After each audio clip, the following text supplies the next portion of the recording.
Radars.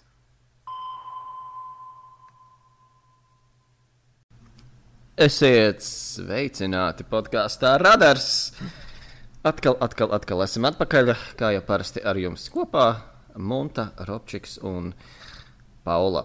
Un, jā, ir bijusi atkal mazliet pauzīte, kā jau parasti, bet... Little bit. Standarts. Jā, un es pat nezinu, ko daudz teikt, iet visādajā, bet runājot par podcastu, runājot par podcastu, tad, kā jau ir redzams, mēs esam nonākuši pie nākušā temata, kas ir 911 zvani. Nonācām laikam pie šī temata tīri nejauši, mēs tā nospriedām.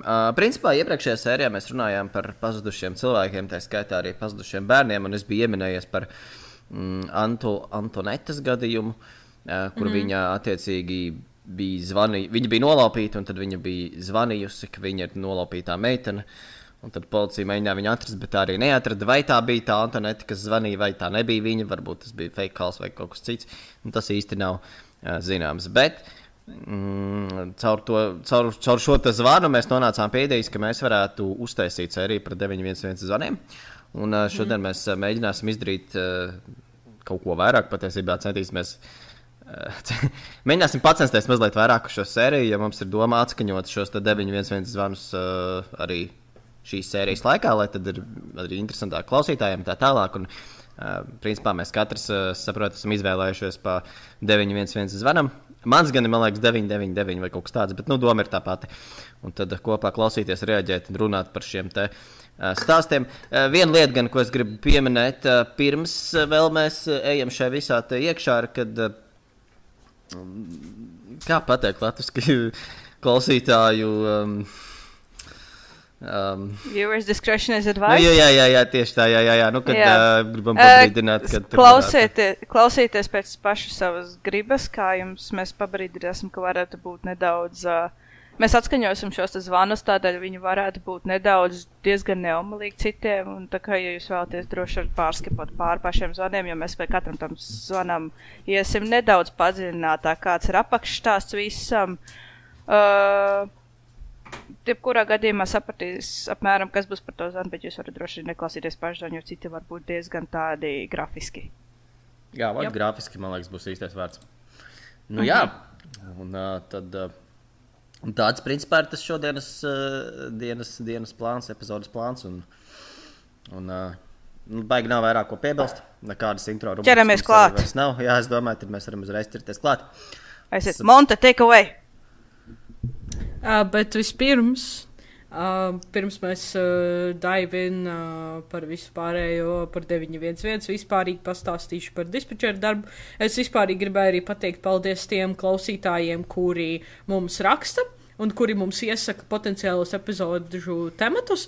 Mēs ļoti novērtējam jūsu ieteikumus, un mēs noteikti viņus piefiksējam, un mēs noteikti arī apspriedīsim savā starpā un noteikti iekļausim kā nākamo epizodu tematus, vai mēs viņus pakombinēsim, vai mēs viņus paņemsim kā atsevišķus keisus, bet kopumā liels paldies tiem, kuri gan komentāros raksta, gan mums Facebook lapu raksta, gan vispārīgi dalās ar savām idejām, tā kā liels paldies, jo mums ir svarīgi, protams, runāt par to, kas citiem interesē, vai ne?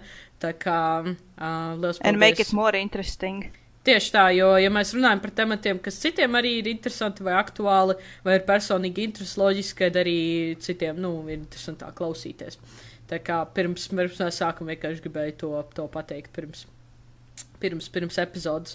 Bet jā, kā Paula teica, tad mums katram tā tad ir pa šim zvanam, bet pirms mēs sākam ķidāt šo zvanus, kā saka, tad es gribēju pārsvarā paķidāt vispirms, kas ir vispār 911, kas ir 911 dispečera darbs. Nedaudz man es arī no Latvijas atradu informāciju, tātad, un tad tam mēs visam lēnā garā tagad iziesim cauri. Tātad, principā, ja mēs sākam vispār runāt, kas ir 911 un kas ir 911 dispečeris, tātad, kas vispār 911, tātad tas ir nacionālais numurs ASV, uz kuru zvana, ja nepieciešama neatliekamā palīdzība, un tātad 911 dispečeri ir cilvēki, kas pieņem šos zvanus un nosūta ugunsdzēsēju policiju vai ātrās palīdzības dienestus, kur ir nepieciešams. Tātad, ja ASV ir 911, tātad mums ir 112, kā jau jūs noteikti visi to zināt. Tātad tas, par ko mēs šodien runāsim. Un, protams, šie dispečeri, viņi ir īpaši apmācīti krīzes komunikācijas prasmēs, lai saglabātu mieru, vācot un paziņojot cietušajiem un pirmās palīdzības sniedzējiem kritisku informāciju. Un, protams, kā mums var būt intro bez kaut kādiem quick facts ar Montu. Tā kā es atradu no vienas mājaslapas pāris faktus par 911 dispečeriem, es gan nezinu, cik šī informācija ir jauna, pieļauju, ka ir noteikti pāris gadi šai informācijai, bet šajā mājaslapā minēts, kuras ņēma, man liekas, tas bija no 911 dispatcher edu, laikam tā viņa to mājaslapu sauc. Un tātad tajā bija minēts, ka 70% no 911 dispečeriem ir sievietes. Tātad lielākā daļa jūs, ja zvanīsiet, tad jūs runāsiet ar sievietēm. Es pieļauju, gan jau, ka Latvijā ir līdzīgi arī. Vismaz man tā liekas, nav man nekādu pierādījumu tam, bet tā man varētu, man tā liekas, ka tā varētu būt. Un 911 dispečera vidējais karjeras ilgums ir aptuveni 7 gadi. Protams, tas ir ņemot vērā to, cik stresains un cik šis mentāli taxing ir darbs, tātad vidēji aptuveni 7 gadi ir. Un 97% no 911 dispečeriem ir civilie. Tātad tas ir domāts tādā ziņā, ka šiem cilvēkiem nav kaut kādas speciālas izglītības, vienkārši viņiem ir pamatskolas, vidusskolas izglītība, tātad lielākā daļa cilvēkiem, ar ko jūs runāsiet, viņi nav kaut kā ar tur, nezinu, augstskolas, nezinu, kaut kādu speciālo novirzienu komunikācijai vai kas, tie ir pavisam parasti cilvēki, kuri izgājuši cauri šīm te apmācībām, par kurām es arī parunāšu nedaudz vēlāk. Kā jūs domājat, jūs būtu spējīgi paši būt? Tā kā. Nē. Bišķiņ too much tas ir. Tas ir pārāk crazy, man liekas. Tur jābūt nenormāli mentāli stipram, lai to visu panestu. Jo. Es katru dienu kaut kādus visādus gadījumus dzirdu. Tas nav tā, ka tu vienkārši pasties video vai kaut ko noklausies, bet tev jārunā ar to cilvēku un testē momentā tur uz vietas, tajā brīdī mazums tur ir kaut kāda šaušana vai kaut kas tur mirst vai vēl kaut kas, viss kaut kas tur var būt, un creepy, un scary, un tev ar to ir jāsadzīvo. Tas visi jānoklausās arī, jā. Tas var psihi ietekmēt, man liekas, tā riktīgi. Jā, noteikti. Tā kā, jā, that's definitely not for me. Bet 911 dispečeri ir ļoti svarīga pozīcija, un viņi veic dažādus ļoti svarīgus uzdevumus. Tātad loģiski pats primārais, ko viņi dara, viņi saņem ienākušos ārkārtas zvanus. Un šeit es atradu arī vienu tādu statistiku, kad no ASV, kad uz 911 katru gadu tiek zvanīts aptuveni 240 miljonu reižu. Un, ja izrēķina uz dienu, tas ir aptuveni, vairāk nekā 650,000 tālruņa zvanu dienā. Tātad jūs varat iedomāties, cik tas ir milzīgs apjoms, kas ir jāapstrādā šiem dispečeriem. Jā. Tā kā, jā. Tas ir diezgan, tātad liels, skaits zvanu. Jā, tas ir gan jau, tas ir pa visu ASV, un tas ir pa visiem dispečeriem. Tas ir pa visu valsti, jā. Bet tāpatās, ja parēķina tīri tā, vairāk nekā 500,000 zvanu dienā. Jā, es nezinu, cik viņiem to centru ir, bet ja izdalīt uz centriem, tāpat ir diezgan centri paši saņem zvanus. Cik tas daudz sanāk vienam cilvēkam uz savēju, nezinu, tur maiņu vai darba dienu, cik viņam sanāk pašam exactly. Jā. Man gribas rēķināt, ka sanāk, kad pa visu ASV, tā plus mīnus kaut kādu 6,500 tie dispečeri varētu būt, ne? Vai vairāk? Varētu tā būt, nemācēšu. Pateikt to datu man nav. Tas gan ir maz. Man liekas tieši daudz patiesībā. Nē, es vienkārši tā domāju, 657,000 uz, cik tu teici, 16,000? Kas 16,000? Dispečeri. Es teicu 16,000. Nē, 65. Es noņēmu apmēram tās 2 nulles nost. Un tad, ķipa tā apmēram. Tā kā, ja tu dali uz 100, piemēram. Ok, labi. Nē, 100, nē, es uz kaut kādu 10 dalīju vai kaut kā tam līdzīgi. Es pieņēmu, ka dienā viņiem varētu būt kādi. Nē, labi, 10 zvanu, nē, vairāk zvanu noteikti dienā. Bet, Jā, ok. Jā. Anyways, jā, tos noteikti, datus var atrast tajā Nacionālās netelikamās palīdzības numuru asociācijas mājaslapā. Jā, un tā tad, tas ir, protams, viens. Un otrs, protams, ir tev uz vietas, jeb tajā zvanā jānosaka, kā labāk rīkoties, un kā arī tev ir tajā zvanā jāsastāda prioritātes, tātad tev uzreiz jāsaprot, ko vispirms tev vajag uzzināt, ko vajag saprast un tam līdzīgi. Protams, jāsniedz detalizēt norādījumi par dzīvi glābjošu un neatliekamu medicīnisko iejaukšanos, tātad tev caur zvanu jāmāca cilvēkam, kā sniegt pirmo palīdzību, kā rīkoties labāk. Protams, arī tajā pašā laikā, kamēr tu runā ar cilvēku, tev ir vajag nosūtīt atbilstoši neatliekamās palīdzības personālu. Un arī tātad, kas īstībā, man liekas, dispečeri, viņi ir profesionāli multitaskeri, jo padomājiet, kas viņiem reizē jādara. Viņiem reizē ir jārunā ar cilvēku, jānomierina viņš, reizē jāizsūta ekipāžas, kuras ir vajadzīgas, un reizē tas vēl pats jāraksta, viss jāpieraksta uz klaviatūras. Tā kā jūs varat iedomāties. Jā, tur jau arī, man liekas, ka šitas arī liekas tāds darbs, kur tāds viena kļūda un tu esi kļūdījies.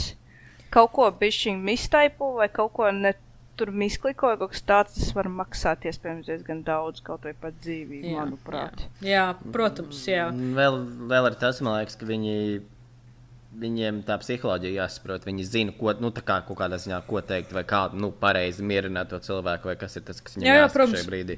You know, un tas, viņam, es pieņemu, viņiem ir, teiksim, tā galvā kaut kādas savas vadlīnijas. Un viņiem vēl protams, tas ir pēc tā ir jāiet vēl cauri. Tā kā tas nav tur vienkārši tur jāsklausos jūs un pieraksta, bet, jāmāk arī atbildēt.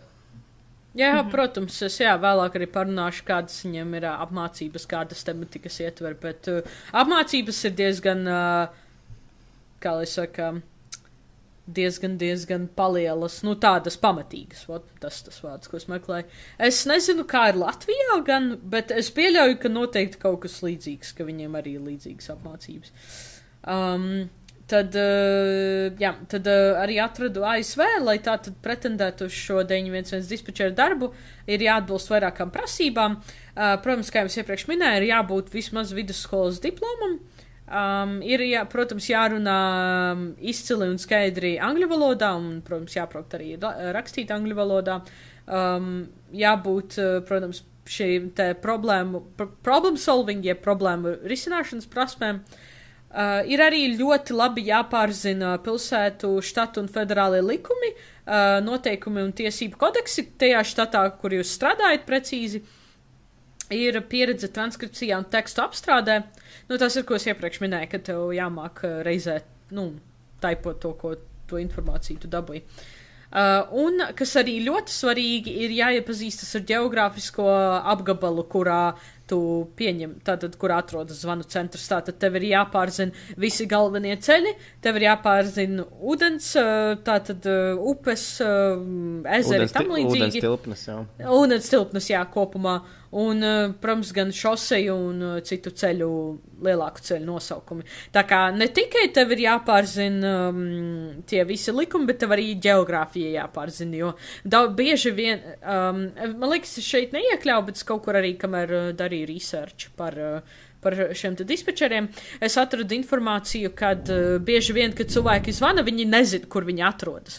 Tā kā tev ir jāsaprot no konteksta kļūst, piemēram, nezinu, cilvēks saka, es redzu tādus kalnus, nezinu, es redzu tādu upi, redzu tādu šoseju. Tev no tā ir jāmāk izzīlēt, kur tas cilvēks aptuveni varētu atrasties. Tā kā tev ir ļoti labi jāpārvalda tā ģeogrāfija arī. Es jau iztēlojos, ka tev iedod kaut kādas tur kartes saprintētas vai kaut ko, un tad tev vienkārši jāzibrās iekšā visi. Es pieļauju, ka jau kaut kas līdzīgs. Jā, protams, gan jau ne visi ceļi, bet noteikti tādi lielākie, vai arī viņiem gan jau noteikti ir informācija par to, kur visbiežāk notiek, vai arī tiek izsaukt neatliekamā palīdzība, viņi gan jau pēc tā arī balstās, ko viņiem mācīt tieši. Es tā pieļauju. Jā, tas ir, un, protams, neizbēgami ir lieliskas komunikācijas prasmes, tātad tev ir jāmīl runāt ar cilvēkiem, tu šajā darbā būsi ļoti slikts, ja tev nepatiks runāt ar cilvēkiem, tā kā tas ir skaidrs, un, protams, jāmāk izmantot speciālās datorprogrammas, ar ko viņi strādā, un, protams, arī jau ar to pašu Microsoft Office un tam līdzīgi, bet ir arī speciāls programmas, cik es saprotu, ar ko viņi strādā, lai ievadītu šo te informāciju par izsaukumiem. Jā, tas ir viens. Un arī tātad, ko es iepriekš minēju par apmācībām, tātad viņu apmācībās viņi iet cauri šādiem tematiem. Tātad pirmais, protams, ir par pašnāvības novēršanas, jeb suicide prevention. Tātad tev ir jāmāk ar cilvēku runāt, kurš ir uz pašnāvības robežas, tev jāzina, ko viņam teikt, kā cilvēku nomierināt un tam līdzīgi. Tātad tas noteikti ir viens, par ko viņi runā. Protams, neiztikt bez stresa menedžmenta, jeb stresa vadības. Loģiski, kad principā jebkurš zvans būs diezgan... vai tam cilvēkam būs ļoti stresaini, vai būs ļoti stresaina situācija pati par sevi. Tātad noteikti jāmāk vadīt šo stresu. Protams, arī ir iespējams zvani par kādu terorismu, piemēram, ir iespējams būt zvans, kad, nezinu, kāds ir ielicis bumbu vai tam līdzīgi, vai kādam ir ķīlnieks, tātad tev jāmāk arī tādās situācijās runāt.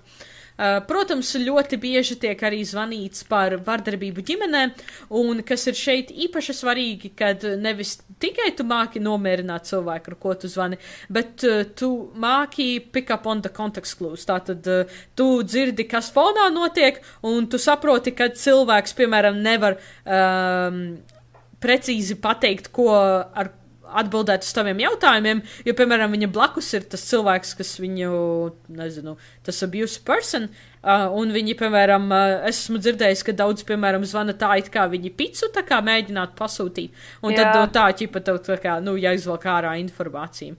Tā kā tas ir viens no piemēriem.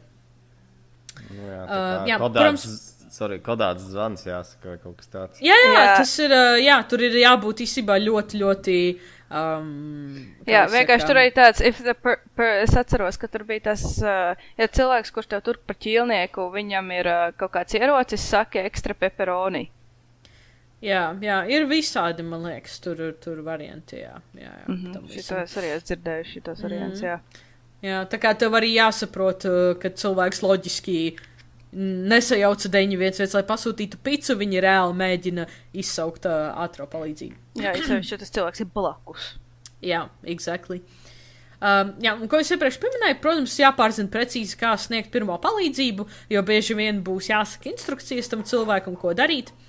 Tad arī, protams, ir jāizsūta šīs te attiecīgās vienības, ko es iepriekš minēju, un, protams, viņiem jāpārzina šī te transkripcija, jeb teletype, precīzi sakot. Tā.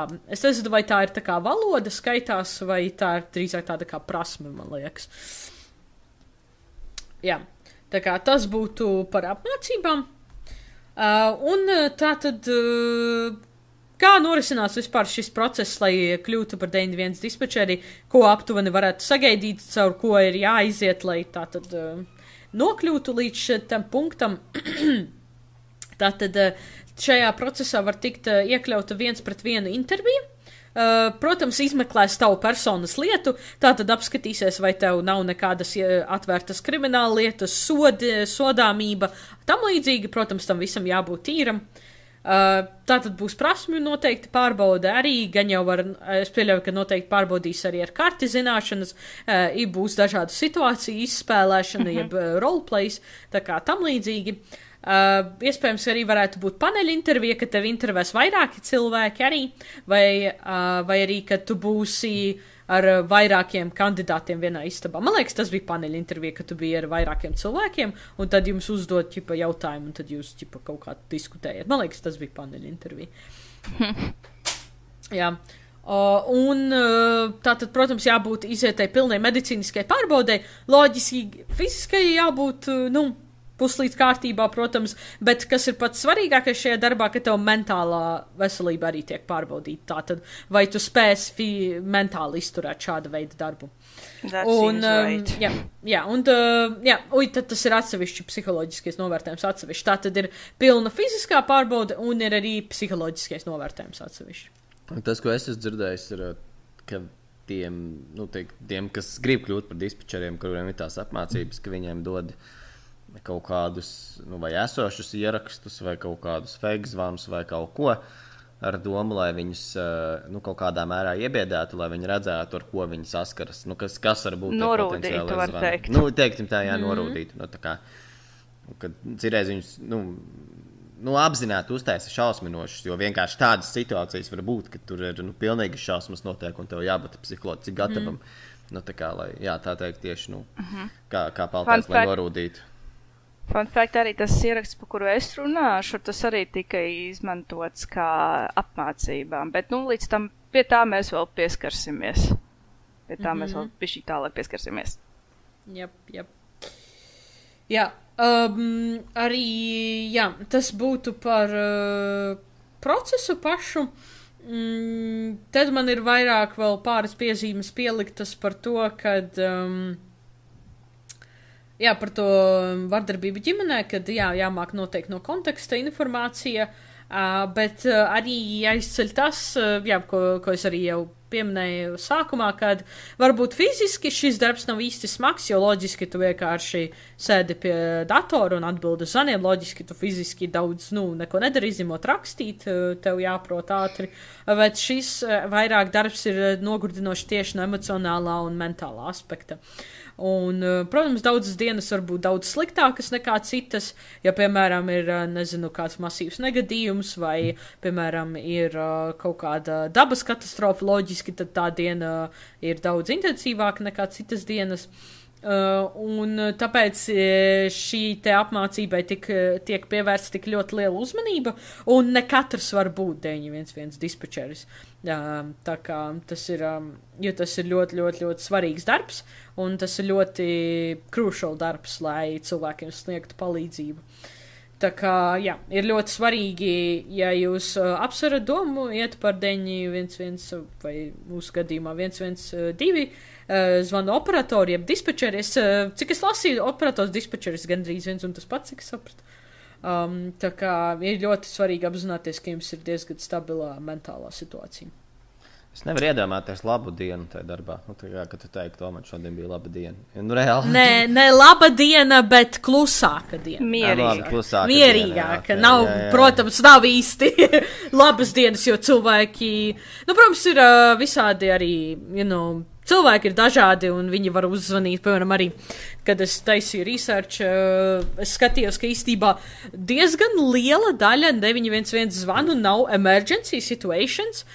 Bieži vien cilvēki, protams, ir tie stulbeņi, kas taisa prankus uz 911, bet tā noteikti nav lielākā daļa, bet ir daudzi cilvēki. Piemēram, viens es lasīju, kad uz 911 uzzvanīja, tāpēc, kad viņiem McDonaldā neiedeva nuggetus vai kaut ko tādu. Kaut kāds pilnīgs sviests, tā kā, cilvēki reāli zvana, kad reāli nav emergency situācija. Tā kā pirms mēs turpinam tālāk par reālajiem zvaniem, es ļoti gribētu piezīmēt un pat izcelt to, kad loģiski netērējiet lieki resursus šos, jo kā jau iepriekš minēju par lielo zvanu daudzumu, gan, protams, Latvijā, gan arī ASV šajā gadījumā ir ļoti liels sloks, ja tiek patērēti, lieki resursi. Tā kā, ja jūs, piemēram, gribat zvanīt, tiešām izvērtējiet kārtīgi, vai jums to ir nepieciešams darīt, jo kādā brīdī varbūt jūs atņemat tam cilvēkam reāli vajag šo te palīdzību, jūs atņemat viņam iespēju to izdarīt. Tā kā tiešām ļoti, ļoti padomājiet, tiešām, protams, ir tā nedaudz subjektīvi, kas kuram ir emergency situācija vai ne, bet principā jebkurā gadījumā, kad ja cilvēks ir bezsamaņā, ja ir notikusi smaga autoavārija, vai ja notiek stipra asiņošana, vai ja nav nekādas iespējas tikt, piemēram, pie ārsta tajā brīdī, piemēram, ir lielas sāpes vai kaut kas tam līdzīgs. Loģiski tās ir situācijas, kad var izsaukt ātro palīdzību, bet padomājiet paši pirms tam, vai tiešām ir jāsauc, jo tiešām vai saudzēsim šos te cilvēkus un saudzēsim šos te resursus, jo viņu ir tik, cik ir. Un tā kā ļoti tiešām pievērsiet uzmanību, ja jūs domājat zvanīt, tad kas tā pa situāciju un, jā, kad netērēsim lieka resursus. Un, jā, jo šie cilvēki, kā jūs minēju, viņu darbs ir ļoti svarīgs, tā kā cienīsim viņus, un tad viņi varēs palīdzēt vairāk cilvēkiem, kuriem tas ir reāli nepieciešams. Starp citu, kāda ir tā secība? Labi, cik es iesāku. Jūs zināt to secību, kas ir, ka tu zvani tam pašam 112 vai 911, kas tev pēc kārtas ir jāsaka? Tā kā, cik es, piemēram, zinu, pirmais ir kur, jo, ja pie gadījumā pārtrauks saruna, tad vismaz zinātu, uz kurieni braukt. Un tad pārējais ir, es nezinu, godīgi sakot, pārējais, kas bija, teiksim, nākušais jautājums, kur tev ir jādod, tā kā atbildi. Es atceros, man pēc pieredzes bija tā, ka sanāca zvanīt, ka zvanīju to 112, un pēc tam tur prasīja, ar ko savienot, vai tā ir neatliekamā palīdzība, vai tā ir policija, vai ugunsdzēsēji. Es atceros, ka tur, un pēc tam savienojās tur ar, piemēram, vajadzēja mediķi, tad tur savienojās ar šo te attiecīgo tur dežūrārstu, kas pieņēma to visu tos tur kālu, visu to zvanu. Tas ir tāpēc mans pieredzes, atceros, kā bija. Tur, bet, tā bija ārkārtīga, bet tai pašā laikā tur... es pats samisēju savos vārdos, es atvainojos. Es vienkārši atceros, ka secība bija tāda, ka man savienoja ar attiecīgo tur palīdzību, attiecīgi, ka tas bija neatliekamā medicīniskā palīdzība, tad tur pateica, kas ir noticies, uz kādu adresi, savu vārdu, vecumu. Tā apmēram bija. Tas ir pēc personīgās pieredzes. Jā. Es noteikti atceros, ka pirmais ir kur. Tas ir, jā, pats svarīgākais, lai jau uzreiz var to ievadīt informāciju. Man liekas, ka nākamais bija cik, un tad bija kas, man liekas, kaut kā tam līdzīgi bija. Varētu būt cik, jā, lai zinu, cik mašīnas izsūtīt, piemēram, vai ko cik daudz. Jā, cik cietušie. Cik cietušie, jā. Jā. Un tad man liekas kas, un tad tālāk viņi jau tur izsacina.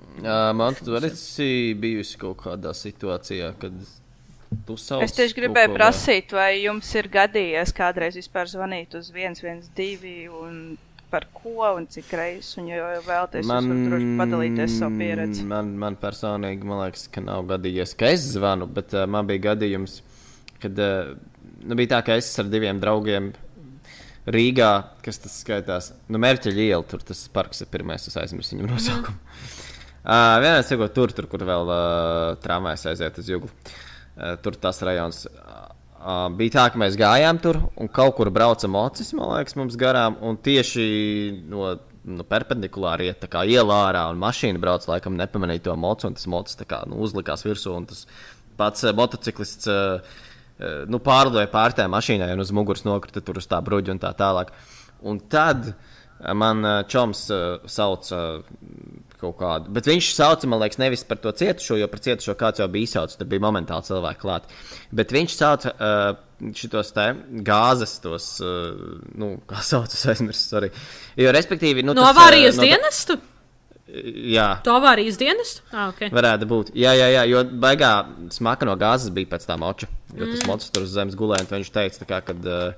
drošības pēc vajag izsaukt, lai viņi pārbauda to mocu vai kaut kāds, ka tagad gāze nāk ārā, tas var būt bīstami. Un, tad viņi arī atbrauca, jā, bet bija tāds mani gadījums bijis, man liekas, vienīgais, ko es atceros. Bet tas bija 5 gadu atpakaļ, man liekas, kaut kas tāds. Un kā tev, Monte? Man liekas, es personīgi neesmu saukusi, ja nemaldos. Ja esmu, tad tas ir bijis baigi sen, bet man liekas, es personīgi neesmu saukusi. Man gan ir bijis, ka es esmu bijis klāt, kad tiek izsaukts 112, jo man kādreiz brauca brālis BMX-ā, un bija viena situācija, kad viens bērns krita un diezgan smagi savainojās, viņam bija asiņošana un trauma diezgan smaga, un tad es biju klāt, kad zvanīja tam 112. Tā, un es esmu pati vest ar ārstiem, un uz manis ir saukts ātrie. Man ir tā bijis, bet, kad es pati esmu saukus, tā laikam nav bijis vismaz cik. Jā, uz mani arī ir saukti ātrie, starp citu. Es neko baigi daudz gan neesmu. Es zinu, ka man tur kaut kādas problēmas ar vēdru bija un uz vēm, bet es atceros, ka es esmu braucis ātrās palīdzības mašīnā. Es esmu braukus arī. Un jā, tad es atcerējos šovasar, starp citu. Es strādāju restorānā, un tad mums arī viesis vienkārši noģība vienā. Nē, pat, es nezinu, man liekas, pat ne īsti noģība, bet... vai to var es nezinu, vai to var skatīt par noģībšanu, bet, principā viņš nokrita uz zemes, un tur viņam, man liekas, krāmpi bija vai kaut kas, un viņš riktīgi sāk kratīt. Lēkme bija. Jā, nebija kāda epileptiskā lēpme. Jā, pēc epilepsijas. Jā, kaut kas tāds. Un bija diezgan interesanti vērot, tāpēc, kad... Fun fact. Tāpēc, kad... Fuck, Dievs, fun fact, Jesus Christ. Kad, man interesanti tādā ziņā, kad, man tas ir Somijā, ja nevis Latvijā, tad tu redzi, kā citās valstīs tas viss noteikās, un tur visi cilvēki bija apkārt uzreiz tam cietušajiem, un viens no maniem kolēģiem aizskrēja pēc apsardzes, laikam. Ķiepa kā palīdzības dienestu, un mums bija viena galvenā viesmīla arī. Viņi arī kaut kāds ātros reiz izsauc, un diezgan ātri un operatīvi viss notika, un visi apkārtējie. Principā, gan arī visi tur bija blakus, un tur gāja palīgā un kaut ko prasīja. Un mums tur vai ūdeni vai kaut ko, un tas bija diezgan tā interesanti. Tas ir interesanti. Pastīties tās atšķirības. Es gan iespējams biju vienīgais, kurš tam nepievērsa visam uzmanību, kas tur notiek. Es turpināju tīrīt zāli. Es izmantoju vienkārši izdevību, kamēr nekas nenotiek. Cilvēks vienkārši tur mirst nostrobis, tikmēr skrop. Nē, es saprotu, ja tur ir 10 cilvēki viņai apkārt, ko es tur vēl došu ziņā. Jā, bet vienkārši rēcīgi izklausās, ka ķipa cilvēks tur mokās un robis vienkārši tur vienkārši tīri. Pagaidiet, es glāzīt paņemu. Jūs vairs nedzersiet šo, jā. Jums kaut ko vēl varbūt piedāvāt? Dievs. Bet jā, man arī bija tāds gadījums, un man arī nesen darba kolēģim arī vispār ātros sauc. Es gan laikam nedrīkst stāstīt mazliet, kāpēc publiski, bet to es varbūt izstāstīšu aizkadrā, bet mazliet rēcīgs stāsts, bet vienkārši privāts stāsts mazliet, bet gan jau kādreiz varbūt kaut kur, bet bija, jā, katrā ziņā kaut kā ir sanācis, cik brīdim saskarties, bet par laimī, es esmu ļoti maz ar to saistīts, tikai kaut ko dzirdējis vai kaut kur blakus bijis. Katrā ziņā. Man ir sanākuši 2 gadījumi, kur viens, kur es biju blakus, kad sauc, un viens, kur uz manis sauc arī. Tā kā it makes 3 of us. 1-2 gang. Yep. Pirmais gadījums bija vecā darbvietā, kur izsauca šitos ugunsdzēsējus, un mums tur blakus pie darba tajā stāvvietā aizdegās mocis. Jā, tas vienkārši skatāmies, kas par dūmiem. Izskaties, ka nāk ārā no meža, bet tur aiz meža stāvvieta ir tāda plaša, un skatāmies, tur viens mocis deg. Tur pa laimi nebija cietušie. Bet jā, tas bija weird way to start your shift, ja tā var teikt. Jā. Jā, un tā izsaucām. Un otrs bija, kad man arī, ka pašai palika ļoti mugura aizgāja, viss pa pieskar, kad viss slikti, ļoti sāpēja, nevarēja pakustēties. Gribēju uz traumapunktu, bet es sapratu, ka es netikšu tik tālu, vienkārši turēju apsēsties. Jā, tas bija vienīgā reize, ka izsauca ātrās, kā nāca pie manis. Bet nebija tā, ka es braucu ar to ātrās palīdzības mašīnu, ka pie manis uz mājām aizmot, jo man fiziski, man liekas, nebūtu pat aizstiepuši nekur. Jā, tas bija fun. Ļoti fun. Tagad tie ir manējie 2 stāsti tādi. Jā. Jā. Bet, jebkurā gadījumā man bijusi saskarsme ir, ārsti ir diezgan pozitīvi. Man nav bijusi slikta pieredze. Tā kā to es varu pateikt par mūsu ātrās palīdzības mediķiem. Pārsvarā man ir pozitīva pieredze bijusi. Tā kā, jā. Mēģinu iztēloties pesimistisko ārstu. Nē, ir, zikā, Latvijā ir, protams, dažādas problēmas ar ārstu izdegšanu un tam līdzīgi, un citiem ir sliktas pieredzes ar dažādiem ārstiem, bet cik es esmu dzirdējis par ātrējo palīdzību, neesmu dzirdējis, tā kā būtu beigās sūdzības.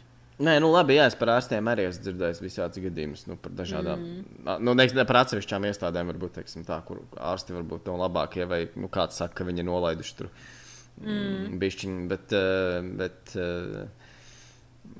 nolažojuši tā, es gribēju teikt. Viņi nolaiduši. Kamēr tu biji palātā. bet es pilnīgi aizmirsu, ko es gribēju teikt. Mēs varam sākt ar pirmo, varbūt stāstu. Bet tāda pesimistiska ārsta grūti iztēloties vienkārši. Nē, slimnīcās es gan esmu pabijis pāris reizes, tas gan jā, bet arī es baigi nevaru atcerēties, ka kāds man teikt, zini, apčik, vispār tā galīgi nav labi. Bet jā, pirms mēs ejam stāstos, vienkārši man te bišķīt ir vēl tieši par Latvijas 112 bišķi informāciju. Es atradu vienu vecu lapu profesiju pasaulē, kur tieši par 112 zvanu dispečeri bija rakstīts. Un te ir minēts, kad loģiskajā darbs saistīts ar augstu uzmanību, noturības un stresa līmenī, un tad te ir pieminēts, ka darba laiks ir noteikts diennakts maiņās no 8 līdz 8, kur pēc vienas maiņas 3 brīvas dienas. Man liekas, tas pats ir ugunsdzēsējiem, man liekas arī, kad viņi var diennakti arī strādāt. Man liekas, kaut kas tāds viņam arī ir līdzīgs. Tā kā, jā. Es atcerējos. Es taču vienreiz pats nejauši piezvanījis šitam tam pašam 112, man liekas. Nejauši? Nē, pilnīgi nopietni. Un es nezinu, man bija 11 gadi varbūt. Un, tas izklausās nereāli, bet tas ir true. Mēs tur čaļiem kaut ko pistabi daudzījāmies, vai ne, un man telefons bija kaut kur gultā aizskirts. Un, es saku, pilnīgi nopietni, tur bija tas 112 saspēdījies. Bet es par to uzzināju tikai tad, kad man zvanīja telefons, kaut kāds nepazīstams numurs, es pacēlu, un man teica, labdien, šeit man liekas, no policijas zvanīja, ar informāciju, ka jūs esat tajā brīdī ir opčiks pielikt bips. Ka jūs esat iziekojuši 112 vai kaut ko tādu, jo es pieņemu, ka, ja es zvanīju, viņi pacēla, mēs jau gan jau tur rēcām kaut ko, jo mēs jau kaut ko tur, tur čaļi kaut ko daudzās kaut ko, un gan jau kādam likās kaut kāds tur fons rēc vai kaut ko, un es teicu, nē, točnu kaut kā nejauši nospiedies, un es pēc tam skatos historijā, točnu tā kā 112. Pēkšņi es atcerējos tādu gadījumu sev, bet tas tā bērna kaut kādā, bet tiešām nejauši, es apzināti troļojos, taču nē. 11-gadīgam Robčikam piezem policija. Ko tu izdarīji? Šā izrakstīsim sodiņu. Iedod mammai šito protokolu.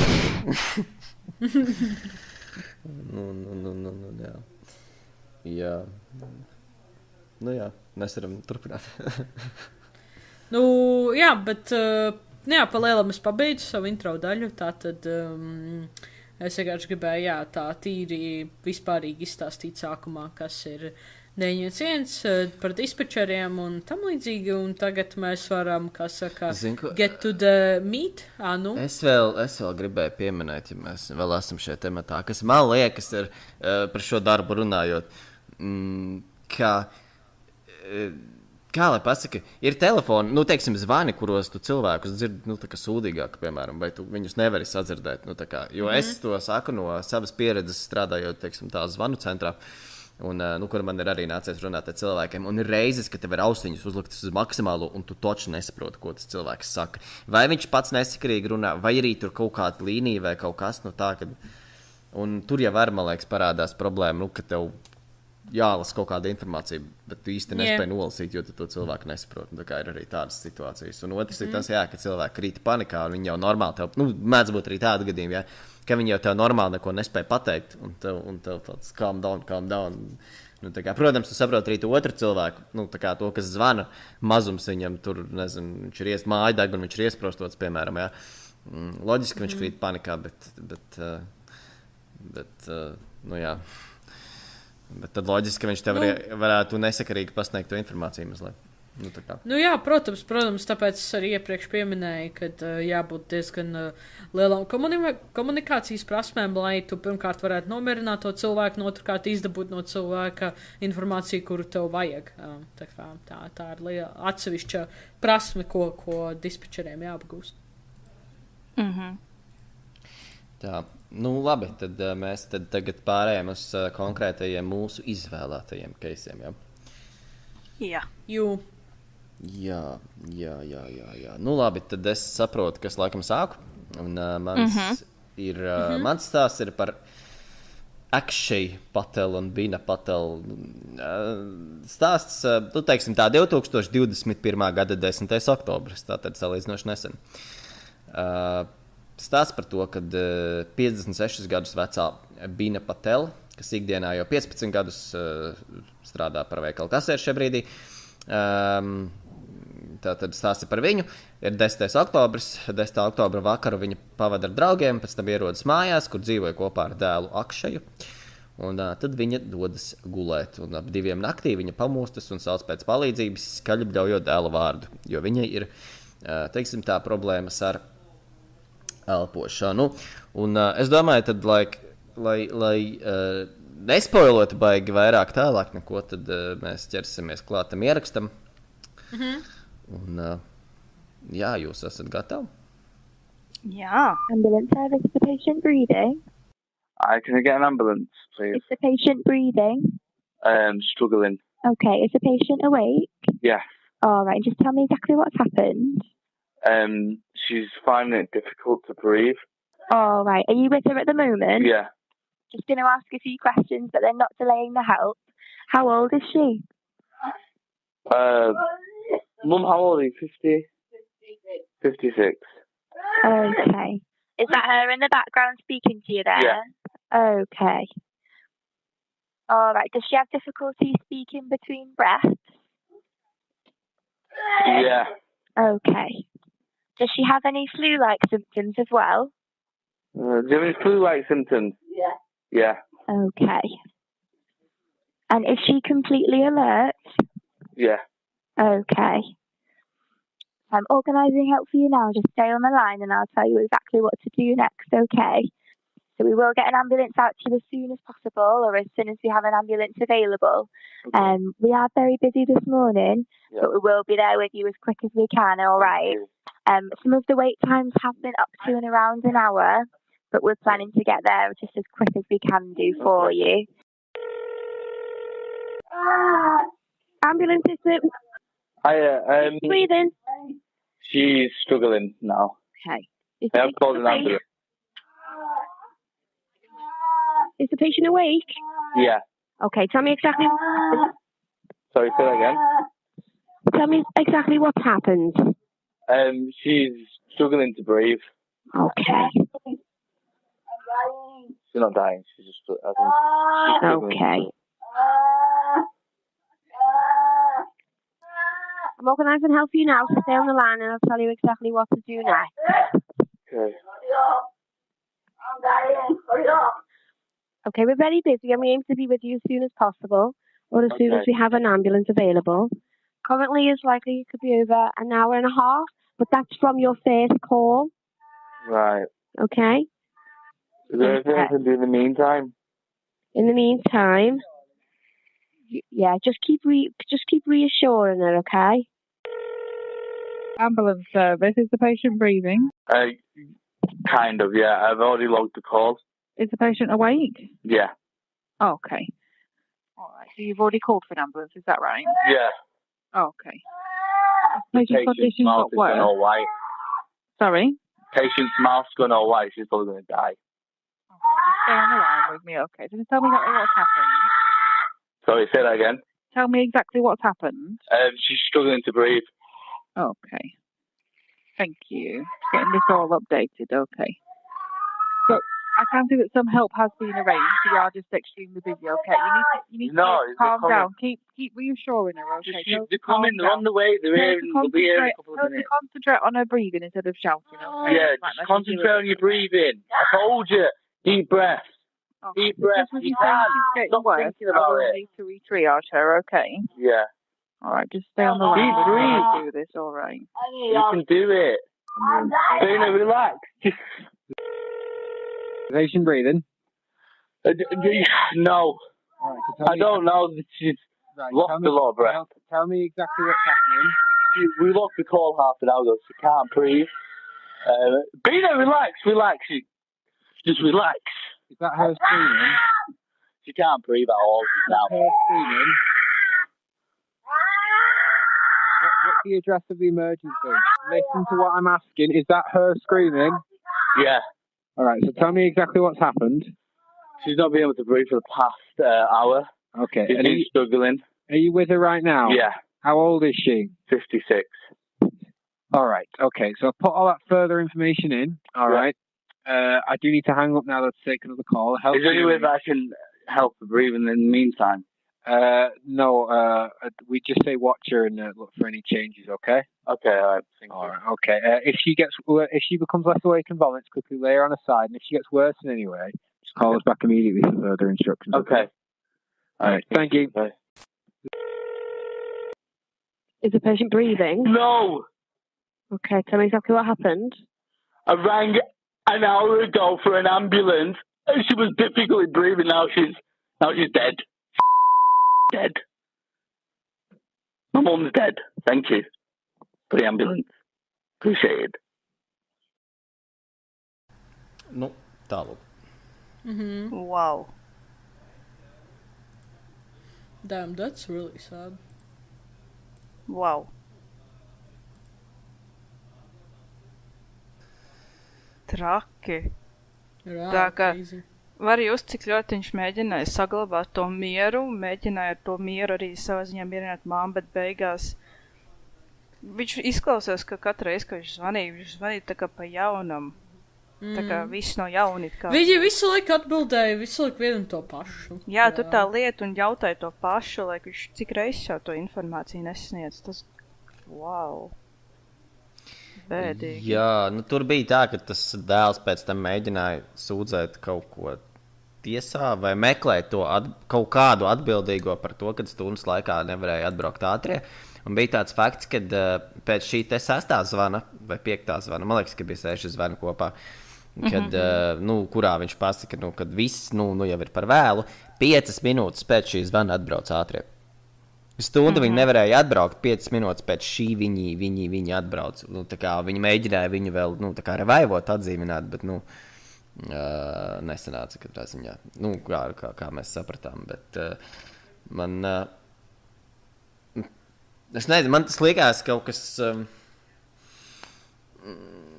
mazliet pat negaidīts scenārijs. Labi, ja tu tā teorētiski domā, protams, tā var sanākt, bet tad, kad tu esi tā kā, es nezinu, tas dispečers un tev pasaka, paldies par vēlu, visi cilvēki vairs nav, visi jūs nokavējāt. Stundu jums zvanīju, meklēju palīdzību, gribēju palīdzību, visi čau, tā kā. Un tas ir, ok, just stay on the line, tagad tāds tu to teici viņam iepriekšējās 5 reizes vēl. Jā, un ko viņš vēl komentēja, kad, šie principā viņa vārdi, bet pārtilkot latviski, vienīgais veids, kā šo visu var paskaidrot, iztēlojieties, ka kāds jūs tur zem ūdens un neļauj jums tikt pie gaisa. Tu principā nevarat neko izdarīt. Tā arī bija tā viņa situācija, jo, ja jūs ievērojāt, tad arī tie dispečeri, kā viņš pēc ko es varu darīt, kā es viņai varu palīdzēt, kamēr mēs jūs gaidam. Un viņš mazliet pateica, viens no tāds, ko baigi tu nevari darīt. Labi, viņš tur pateica, ja viņu tur vēmji, tu tur viņu vari tur sādu noguldīt, un galvenais, tā kā reassure her, tā kā saka, ka viss būs kārtībā, un es ar viņu blakus un tā tālāk, un tā tālāk. Bet, ja kāds pārzvani, tas arī bez mazvei, jā. Labi, es neesmu, protams, ārsts un tā tālāk. Varbūt tu tiešām tajā brīdī daudz neko nevar darīt, tie problēmas ar elpošanu, bet es nezinu, varbūt, Bet tāpat stulbi, ka, piemēram, tā kā rekomendē cilvēks, es varu kaut ko darīt, nē, kad jūs būsiet, sorry, stundu jāgaida uz ambulanci. Tā kā tas ar kaut kā, mazliet, nezinu, nepareizi, es gribu teikt, tā kā. Jā, man liekas, šeit ir pirmkārt neveiksmīga notikumu sakritība, ka tieši tajā mirklī viņi bija ļoti aizņemti un viņi vienkārši fiziski nevarēja nevienu aizvest. Tā kā tas dispečeris jau vienkārši bezpalīdzīgs, ko te viņš var izdarīt, ja viņam nav pieejami resursi. Un otrs, man liekas, kad... Nezinu, šeit, man liekas, pat, ja viņi būtu laicīgi ieradušies, es nezinu, ko, ja godīgi baigi varētu izdarīt, to be honest, reāli. Es negribu ticēt, ka iepriekšējais reizes, kad viņš zvanīja, pirms viņa bija mirusi, es, negribu ticēt, ka kaut nekas, ka tu neko nevarēji izdarīt. Noteikti kaut kas bija viņiem nav tas oksīģena balons, tas, ko var pielikt, un tas palīdz elpot, tas kaut kā... Tur tā jebkas, tur arī kaut vai varēja tas pats arī sniegt pirmās palīdzības sniegt pirmā palīdzību telefonis, tas pats kaut vai atbrīvot tos elpceļus, tur noguldinot, tur pagriežot galvu, lai vieglāk ir elpot, vai arī tas pats kaut vai tur... atvērt tās vai pārgaist tās drēbes priekšā, lai mazāks smagums uz krūšu, kur tur ļoti daudz ko varēja īstenībā ieteikt, nevis tikai, reassure her, un tas viss. Jā, tas gan. Ir ļoti daudz, ko īstenībā varēja kaut vai tajā brīdī sniegt, un ja to var sniegt prastam cilvēkam, tad es domāju, mediķi var izdarīt, es esmu pārliecināta, ka mediķi var izdarīt arī daudz vairāk. Jā, vēl es varu pieminēt faktu, kad vienā brīdī tas akšais dēls tātad mēģināja pats viņu aizvest uz slimnīcu, bet viņš viņu nevarēja dabūt no otrā stāva lejā uz mašīnu, jo viņa nespēja pat nostāvēt kājās, un pēc viņš vienkārši turpināja gaidīt. Un, bija tā, ka viņš mēģināja viņu piecelt tā kā no gultas, laikam, bet tik reizi, kā viņa piecēlās, viņa krita atpakaļ, un bija moments, kad es nepateikšu, kāpēc, bet viņš vienkārši viņu turēja, lai viņa nekristu atpakaļ, bet es nezinu, vai tas ir labāk, kā ir labāk, kad vai tev ir jāguļ, vai tev ir jāstāv, tā kā to es tā nemāku paskaidrot. Bet, tur bija tāds komentārs vienkārši. Tā kā, ka tu, tu pilnīgi nekā nevar palīdzēt. Ne tu vari aizvest, ne tev kāds brauc palīgā, ne tev kāds spēja kaut ko ieteikt, ko izdarīt. Tur tā, ka telefoniski arī baigi nekā, tu nesniedz neko pārliecinoši, kas arī vienkārši, tu reāli bezizēji. Jā, un tev uz to vienkārši ir jānoskatās stundu, un on top of that, tā ir tava paša māte vēl pie tam, jā, tava acu priekšā stundu, tu redzi, kā viņa, un neviens neko. Arī, ka fonā, ka tā bļāva tā sieviete, un pišķiņ, tā kā skurniņas pārskreika pār muguru, tāds, oh my God, something's, tu vienkārši, reāli ir dabīgi kliedzieni pēc palīdzības reāli. Jā. Trakums. Zini, kad tu viens klausies, tad ir tā, bet tagad jau ar kādu kopā klausies. Tagad man arī, tagad es nebiju kādu, laiku klausies šo. Un, nezinu, nedēļu varbūt. Vai vairāk. Un tagad, kad tu atkal klausies, tad tāds pašam baisi palika. Bet, tāds ir tas gadījums, ko es te baigi vairāk varu komentēt, es nezinu. Šitas gan ir 999 ieraksts, tā saprota, bet tas ir principā. Tas ir Lielbritānija. Tas ir Lielbritānijas 911. Jā, mūsu 112. Jā. To gan es nebiju piefiksējis, bet es paldies. Jā, tas ir Lielbritānija tāds. Koordinātu precizēšanu. In the episode. Jā, Tā kā, principā, jā, kā vēlāk atklāts, vispirms viņa cieta no sirds aizprostojuma, kas izraisīja insultu un pēc tam sirdslēkmi. Šausminoši notikumi virkni, ko ekšiem nācās vienkārši noskatīties. Un kā pats ekšais, ko es minēju, tur bija kaut kāda izmeklēšana, te visam apakšā, kā tas viss notika, un viņš uzskatīja, ka tos viņa pirmos zvanus dispečeri vienkārši nav uztvēruši pietiekami nopietni, un tikai pēc 6. zvana ir sākuši rīkoties. Bet tur arī jāpiekrīt ar Montē, ko viņa teica, ka tā situācija bija arī stulba. Man liekas, viņiem nebija resursi vienkārši. Viņi nevar no zila gaisa izraut vienkārši ekipāžu. Bet tā sakritība, ka tieši tad, kad nomirst, tad tieši atbrauc. Viņi gan teica, ka stunda varētu būt. man šķiet, ka šeit ir vienkārši situācija koks ar diviem galiem. Kā saka. Viens, jā, tas, ko Mons saka, resursu vispārējais, bet otrs, arī tagad to, ko Robčiks saka, kā pēkšņi bija laiks tieši tad, kad viņi nomira, un arī tā sniegšana, tā padoma, pirmās palīdzības sniegšana telefoniski. It just don't make sense here. Jā. Definitely. Man liekas, jā, te ir mikslis ar neveiksmīgu notikumu sakritību, un man liekas, jā, es laikam piekritīšu Paulai, dispečeri varēja būt vairāk komunicējuši. Viņi varēja kaut ko vēl ieteikt, nevis vienkārši tā kā pamēģina viņu nomierināt. Literally cilvēkam ir insults, un viņš vienkārši mirs nost, un tu viņam pasaki nomierinies, like that's not how it works. Insults, infarkts, sirds aizsprostojas, tāds nomierina lūdzu viņu. Jā, vienkārši, pačelot. Jā, labi, to jau viņš nevarēja tajā brīdī zināt, kas tam notika, to ja tikai pēc tam, pēc eksaminācijas varēja zināt, bet tā lieta, bet tāpat viņš jau saprata, ka, nav labi. Ko tad ekšais zina, viņa jau katrs otrais te mediķis, kas uzreiz var noteikt, kā tos visus simptomus un pirmo palīdzību tieši, ka notiek tās, tā kā. Jā. Ja flu-like simptoms, tas arī viss, ko paprasīja. Tāds, nezinu. Jā, tas, kā viņš vēl spēja pateikt, vienā no zvaniem, kaut kur pa vidu, kad viņai tā muti paliek balta, vai viņa paliek balta, kaut kas tā bāla, laikam jāsaka tā pareizāk. Jā. Kad bija jau skaidrs, ka jau paliek trakāk, kad iet trakāk. Teiksim, jā, tā kaut kādi... Žēl, ka viņam nebija neviens, kas palīdz. Ja viņam būtu bijis kāds draugs vai kas, viņš te varētu viņu vismaz nonest lejā uz mašīnu un aizvest pats. Bet, cik es sapratu, laikam tajā panikā vai kas, viņam vai neiedomājās viņš uzzvanīt, vai tiešām nebija neviens, kas palīdz. Tā skaidri nevar padomāt tādā šokstāvā. Jā, tāpēc es saku, ka tajā panikā gan jau viņš neizdomājās, ka viņš varbūt varētu. Ja viņam uzreiz, piemēram, kā es iztēlos, kā ja man būtu līdzīga situācija.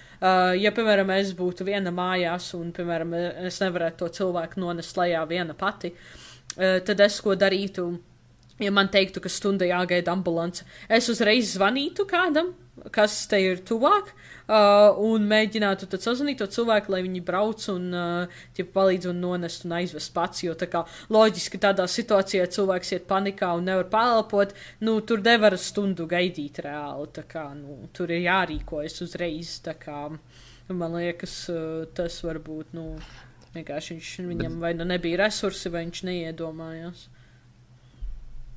Vēl kas es tagad skatos, ka tas, ja ievērojāt, tas viss notika naktī, jo viņa jau bija aizgājis gulēt, un tad viņa pamodās no tā, ka viņa ir sūdīga, un respektīvi ārsti ieradās 3:27, tā kā 3 no rīta, ja tā tad stunda viņš zvanījis, nāc kaut kur 2:30 viņš sāka zvanīt. Un tad iespējams vienkārši, ka uz nakti tie resursi ir mazāki. Jā, bet ja ir emergency situācija, tad, jā. Varbūt arī, jā. Es vienkārši sāku iedomājos, kā varbūt busy nakts vidū, bet es iedomājos, ka vienkārši nakts vidū ir mazāk resursu pieejama. Nē, bet zini, kas ir? Ja viņi teica, ka we are very busy at the moment, un ka pēc stundas varbūt ambulance, značit nozīmē tajā brīdī bija kaut kāda emergency vai avārija, vai kaut kāda katastrofa, vai kaut kas tāds, kur prasa visus resursus. Vienkārši sanāk, tad tā sakrita reāli. Jo ja viņiem nevienas ambulances nebija, tas nozīmē tad kaut kāds mega traģēdija. Ārstu deficīts. Vai arī ārstu, protams, deficīts, bet arī, ja viņi saka very busy, tad ir jābūt kaut kam masīvam, tad ir notikušam reāli, ja vispār nevienas ekipāžas nav pieejams. Tad notika, man liekas, kaut kas masīvs tajā brīdī arī. Man liekas, mums šitā sērija ielisu prasījās. vai nezinu, vai kaut ko. Man liekas, tādu viedokli no pieredzes varētu izstāstīt, kas un kā darbojas. Cik ekipāžas ir nakts laikā? Jep. Tas jau baigi individuāli. Viņi jau nemācot komentēt, kas Lielbritānijā pa vēl notiek. Nē, labi, jā, bet, labi, kaut kādu viedokli jau, bet kādu profesionālāku viedokli jau viņi varētu iedot. Ja kāds no mūsu klausītājiem ir šeit dispečers vai neatliekamās palīdzības šis te darbinieks, droši var padalīties pieredzē, kā šis viss strādājas, un varbūt arī pastāstīt par kādu savu interesantu stāstu. Nu, interesants tas ir tā manos vārdos, te, bet kādu tādu diezgan izlecošu stāstu, kas ir atgadījies dzīves. Jū, protams. Cik man zināms, vismaz 2 mums šādi klausītāji ir, ja ne pat vairāk. Nu, tad mēs gaidām. Gaidām pieredzes stāstus. Gaidām jūs komentārus par šo epizodi un jā. Jā. Tad mēs ejam uz manējo, tad? Exactly. Ļoti klausamies. Ok. Es atradu vienu, kas ir highlights, ķipa no tā zvana, jo pats zvans laikam bija 15 minūtes kaut kur, tad es pilnu atradu, bet tad es atskaņošu, te ir no ziņu segments, karoče, kurš ir 1,5 minūte, tā kā, nu, bet no tā, es domāju, jūs ieskatu dabūsiet, tā kā. Tad pirms mēs sākam tā, tad, I guess, vienkārši iedodot intro vispirms, tā tad, Zvans, 911 zvans, par ko es runāšu, ir par saucamo Ashland nolaupīšanu, jeb konkrēti par Sean Greits, tas cilvēks. Un šis te zvans, kā jūs arī dzirdēsiet pēc tam, ir disturbing tādā ziņā, kad kā tieši šī te sieviete, kas zvanīja, viņa atbildēja un kā viņa komunicēja. Tā kā tas tajā visā tajā slēpjas viss. The 18-minute-long 911 call came from a kidnapped woman held for 3 days, whispering to a dispatcher. Is there any way you can get out of the building? I don't know without waking him, and I'm scared. She called 911 from the bedroom where her abductor slept in this abandoned house across from a laundromat. Please hurry. Oh, shit. Oh, shit. I woke him up. I just set the phone down. The woman escaped out of the bedroom and saw officers walking near the house through a window. Hurry, hurry. She said to hurry up and come back. Moments later, the officers broke in. Where is he? Bill's sleeping. Still sleeping? Yeah. Okay, they have her. After the rescue, police found the remains of 2 women inside the house. Officers arrested 40-year-old Sean Michael Great at the scene and charged him with 2 counts of murder and 1 count of kidnapping. Authorities say Great later led them to a 3rd body in a neighboring town. 43-year-old Stacy Stanley was identified as one of the women found dead inside the home. She had been missing since last Thursday. Her sister, Gina Stanley. And this guy that did this to her, and these other women, he's a monster. Well, it may take weeks for one of those bodies to be identified because it was badly decomposed. Scott Sean Great will be in court for his arraignment tomorrow. Anna Werner, thank you very much. Jā, tā kā šis, cerams, jums iedeva ieskatu tajā zvanā. Jā. Nu, jā, tas, principā, kas bija tajam zvanam, tātad, lai vienkārši, iedotu vairāk konteksta, tātad, sieviete, kā jūs dzirdējāt sākumā, viņa piezvanīja 911, sakot, ka viņa ir nolaupīta. Un viņa čukstēja, tāpēc, kad viņas nolaupītājs gulēja viņai blakus, netālu no viņas. Un, kā jūs arī dzirdējāt, saruna aptuveni bija kaut kur, 16-18 minūtes kopumā, un kopumā pa šo laiku viņa atklāja, ka viņa atrodas vienā istabā ar viņu, viņam nepieder māja, kur viņa atrodas, un izskatās, ka viņš ir ielauzies tajā mājā. Un viņas identitāte joprojām nav atklāta, tā kā nav, publiski nav izsludināts, kas tā pa sieviete bija. Un, jā, kā jūs dzirdējāt, zvans iesākās ar šo te čukstēšanu, tad sieviete aptuveni vienkārši pateica lokāciju, kad viņa redzēja to laundromat, jeb to veļas, nemazgātuvi, bet... Veļas mazgāšanas tur tālu, kur cilvēki tā veļas mazgāšanas, tur, kur ir tās veļas mašīnas, jā. Un tad arī vēlāk noskaidrojas, kad, tātad šis te viņas nolaupītājs ir vienā istabā. Tālāk dispečeri izjautāja nolaupītāju atrašanās vietu, kā izskatās māja, un dispečere pārliecinājās arī, vai sieviete ir ievainota, un viņa uz to atbildēja, ka nedaudz. Un vēlāk arī, kas bija diezgan tāds creepy moments, kad viņa pēc tam vēlreiz prasīja, vai viņai vēl joprojām neasiņo, un viņa teica, not anymore. Tā kā, vairs jau nē. Un, tas arī tā creepy izklausījās. Un tad sieviete, dispečeri izjautāja sieviete par nolaupītā izskatu, kā viņš izskatās, kādā krāsā mati, kādā krāsā acis, un viņi mēģināja izprast, vai sieviete viņa var izbēgt, izmantojot vannas istabu. Viņai prasīja, piemēram, ja tu aiziet uz vannas istabu, vai tas kā būtu aizdomīgi, un viņa teica, viņai bail ir kustēties, jo viņai bail, ka viņu pamodinās. Un tad arī, kur jūs ierakstā dzirdējāt, kad viņa tā, oh shit, I think I woke him up, tas bija par to, kad viņai blakus stāvēja elektrošoks un viņa kaut kā nedaudz pakustoties apgāza to elektrošoku un pamodināja viņu no miega. Un tajā brīdī viņš piecēlās sēdus, papskatījās, vienkārši skatījās uz grīdu un pēc tam atkal, parubījās.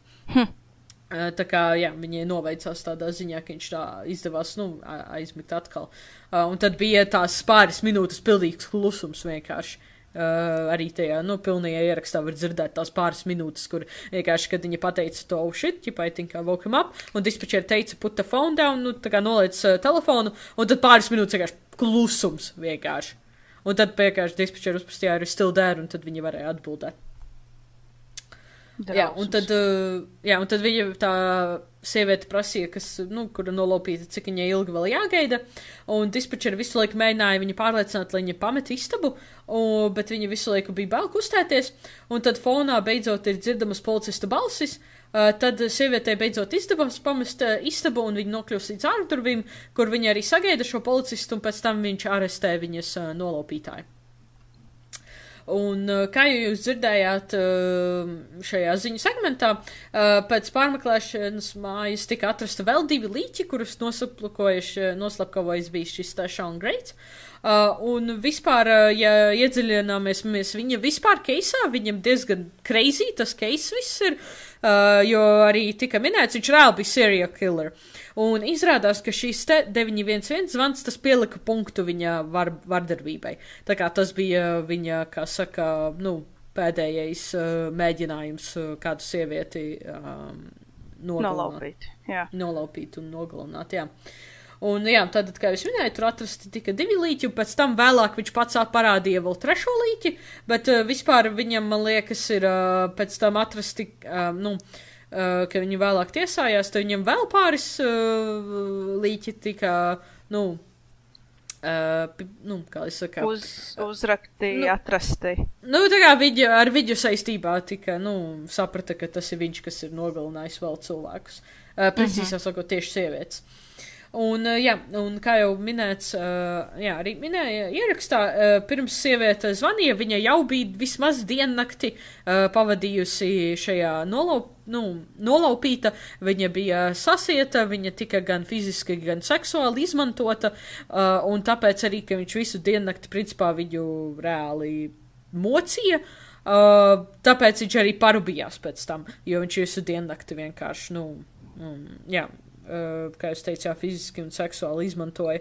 Un pēc tam viņš vienkārši aiz noguruma norubījās, tāpēc viņai bija iespēja uzzvanīt 911, jo viņš bija atstājis savu telefonu arī uz nakts galdiņa. Tā kā viņai izdevās caur viņa telefonu uzzvanīt. Es tieši gribēju prasīt, pie kāda telefona viņa tika, un, kā parasti, kādas lietas jau noliek nost, bet laikam viņš aiz noguruma aizmirs par to, vienkārši norubījās. Jā, viņam bija dziļš miegs, tāpēc viņš arī, nedzirdēja, kā viņa vispār runā pa telefonu reāli, kaut kad viņa bija principā blakus viņam. Ļoti labi. Un tad, 2018. gadā Greits tika notiesāts uz nāvi, bet viņš joprojām atrodas ieslodzījumā, jo viņš mēģināja pārsūdzēt lēmumu. Bet tā kā viņš atzina vainus vairākās sieviešu slepkavībās, tad loģiski viņa pārsūdzējums netika ņemts vērā, un tad viņš ir notiesāts uz nāves soda izpildi 2025. gada 19. martā. Nepilni 2 gadi. Jā, bet arī vispār interesanti par to nāves sodu ir, ka tas ir, šis viss notiek Ohio štatā, un Ohio ir tā, ka nāves sods ir legāls, un vienīgais nāves soda atļautā metodika ir letālā injekcija, bet jau vairākus gadus Ohio nedara šo letālo injekciju. Tā kā, principā, nav īsti skaidrs, kā viņam vispār tiks izdarīt tas nāves sods reāli. Vairāk ir tas, ka tā vispār nedrīkst darīt, vai vienkārši tas nav bijis darīts? Man liekas, tur ir tas dīvainais prikols, ka tas legal loopholes ir tāds, ka nāves sods ir legāls, bet tā kā tā letāla injekcija nav ķipa laikam īsti legāla, bet tā ir arī reizē vienīgā atļautā metode. Tā kā, tur riktīgi dīvaini, karoči tie likumi. What in the world? Tā kā beigās redzēs, kas reāli sanāks. Bet, jā, tātad, jā, bet, kā es minēju, jā, šim keisam vispār daudz varētu vēl runāt klāt par viņu kā cilvēku, kā viņš vispār ievilināja tos savus upurus un viņa backstories un kāpēc tieši, jā, viņš izvēlējās sievietes targetot, tā kā, jā, tas 911 principā bija beigas stāsta, nevis sākums šajā ziņā. Kā, wow. Jā, tā īsumā no manis viss, bet jā, tā kā pēc tam postā palaidīsim to zvanu, un tad, jā, kā jūs dzirdējāt fragmentus, tad, jā, diezgan creepy, ka tā sieviete čukstēja, un kad dispečerei bija, jā, jāmāk, baigi viņai bija jādomā, ko viņai prasīt, un cik viņa, var runāt, jo viņai loģiski nevarēja tā baigi izpausties, tā kā. Arī tas, ko es iepriekš minēju par konteksta situāciju, tā kā, jā. Tas bija jāņem vērā.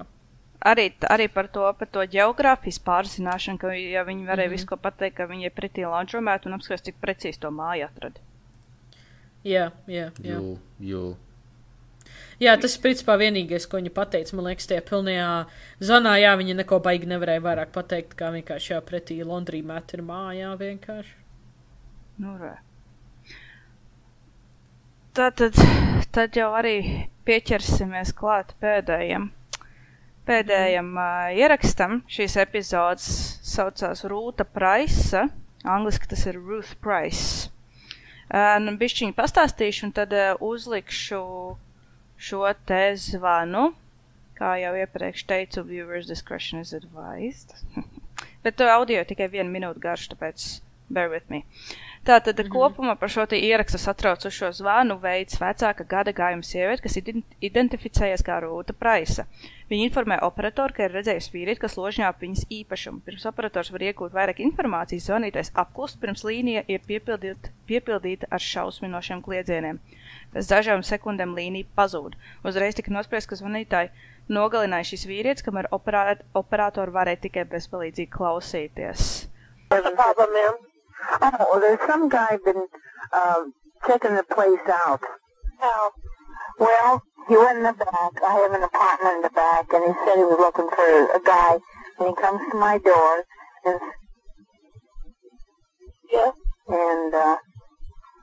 said he's looking for an apartment. So I live alone, and I'm an old lady. Where is he now, ma'am? I don't have no idea.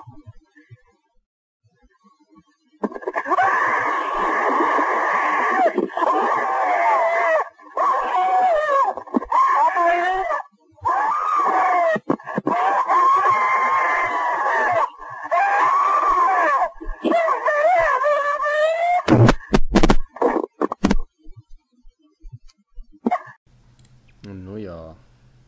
Šitas ir tāds... Šis bija tā kā arī viens no tiem, kurus skudriņas skrēja cauri mugurkaulam. Šis ir, jā, nu jā, go. Nē, pasaka ātri, tad I'll get to my point about the real story. Nē, es gribēju pateikt, ka šis ir, jā, viens no slavenākajiem keisiem, cik man zināms, un es viņu biju dzirdējis arī pirms tam, jā, bet es atceros to pirmo reizi, ka es dzirdēju, un tas ir tā diezgan baisi bija, un jā, es jau tā, cik man,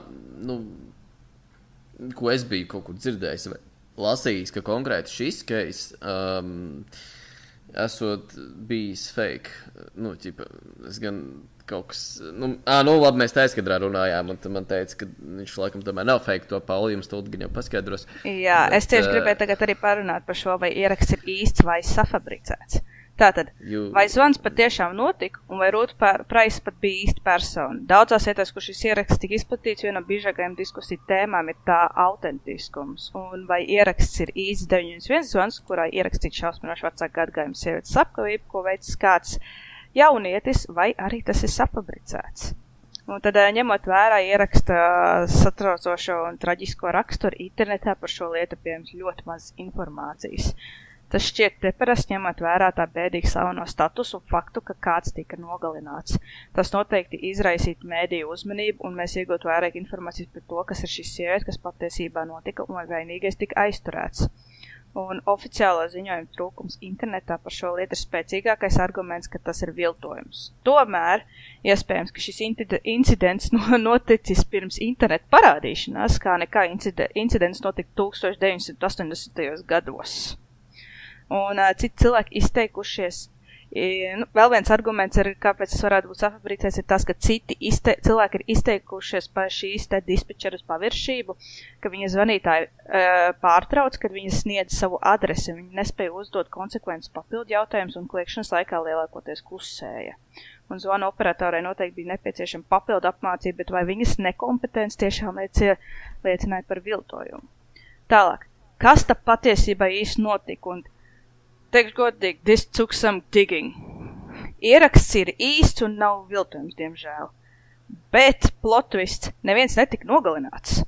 Tad no ļoti veca laikraksta, kas ir saucās San Diego Evening Tribune, tas atradu transkripciju no 1980. gada 3. novembra.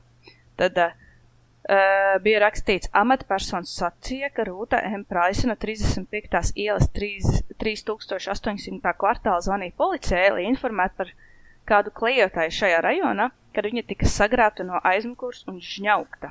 Viņa spēja izlausties no uzbrucēja tvēriena pēc telefona nomešanas, kliedzot un raujot uzbrucējiem rokas. Jaunietis aizbēga.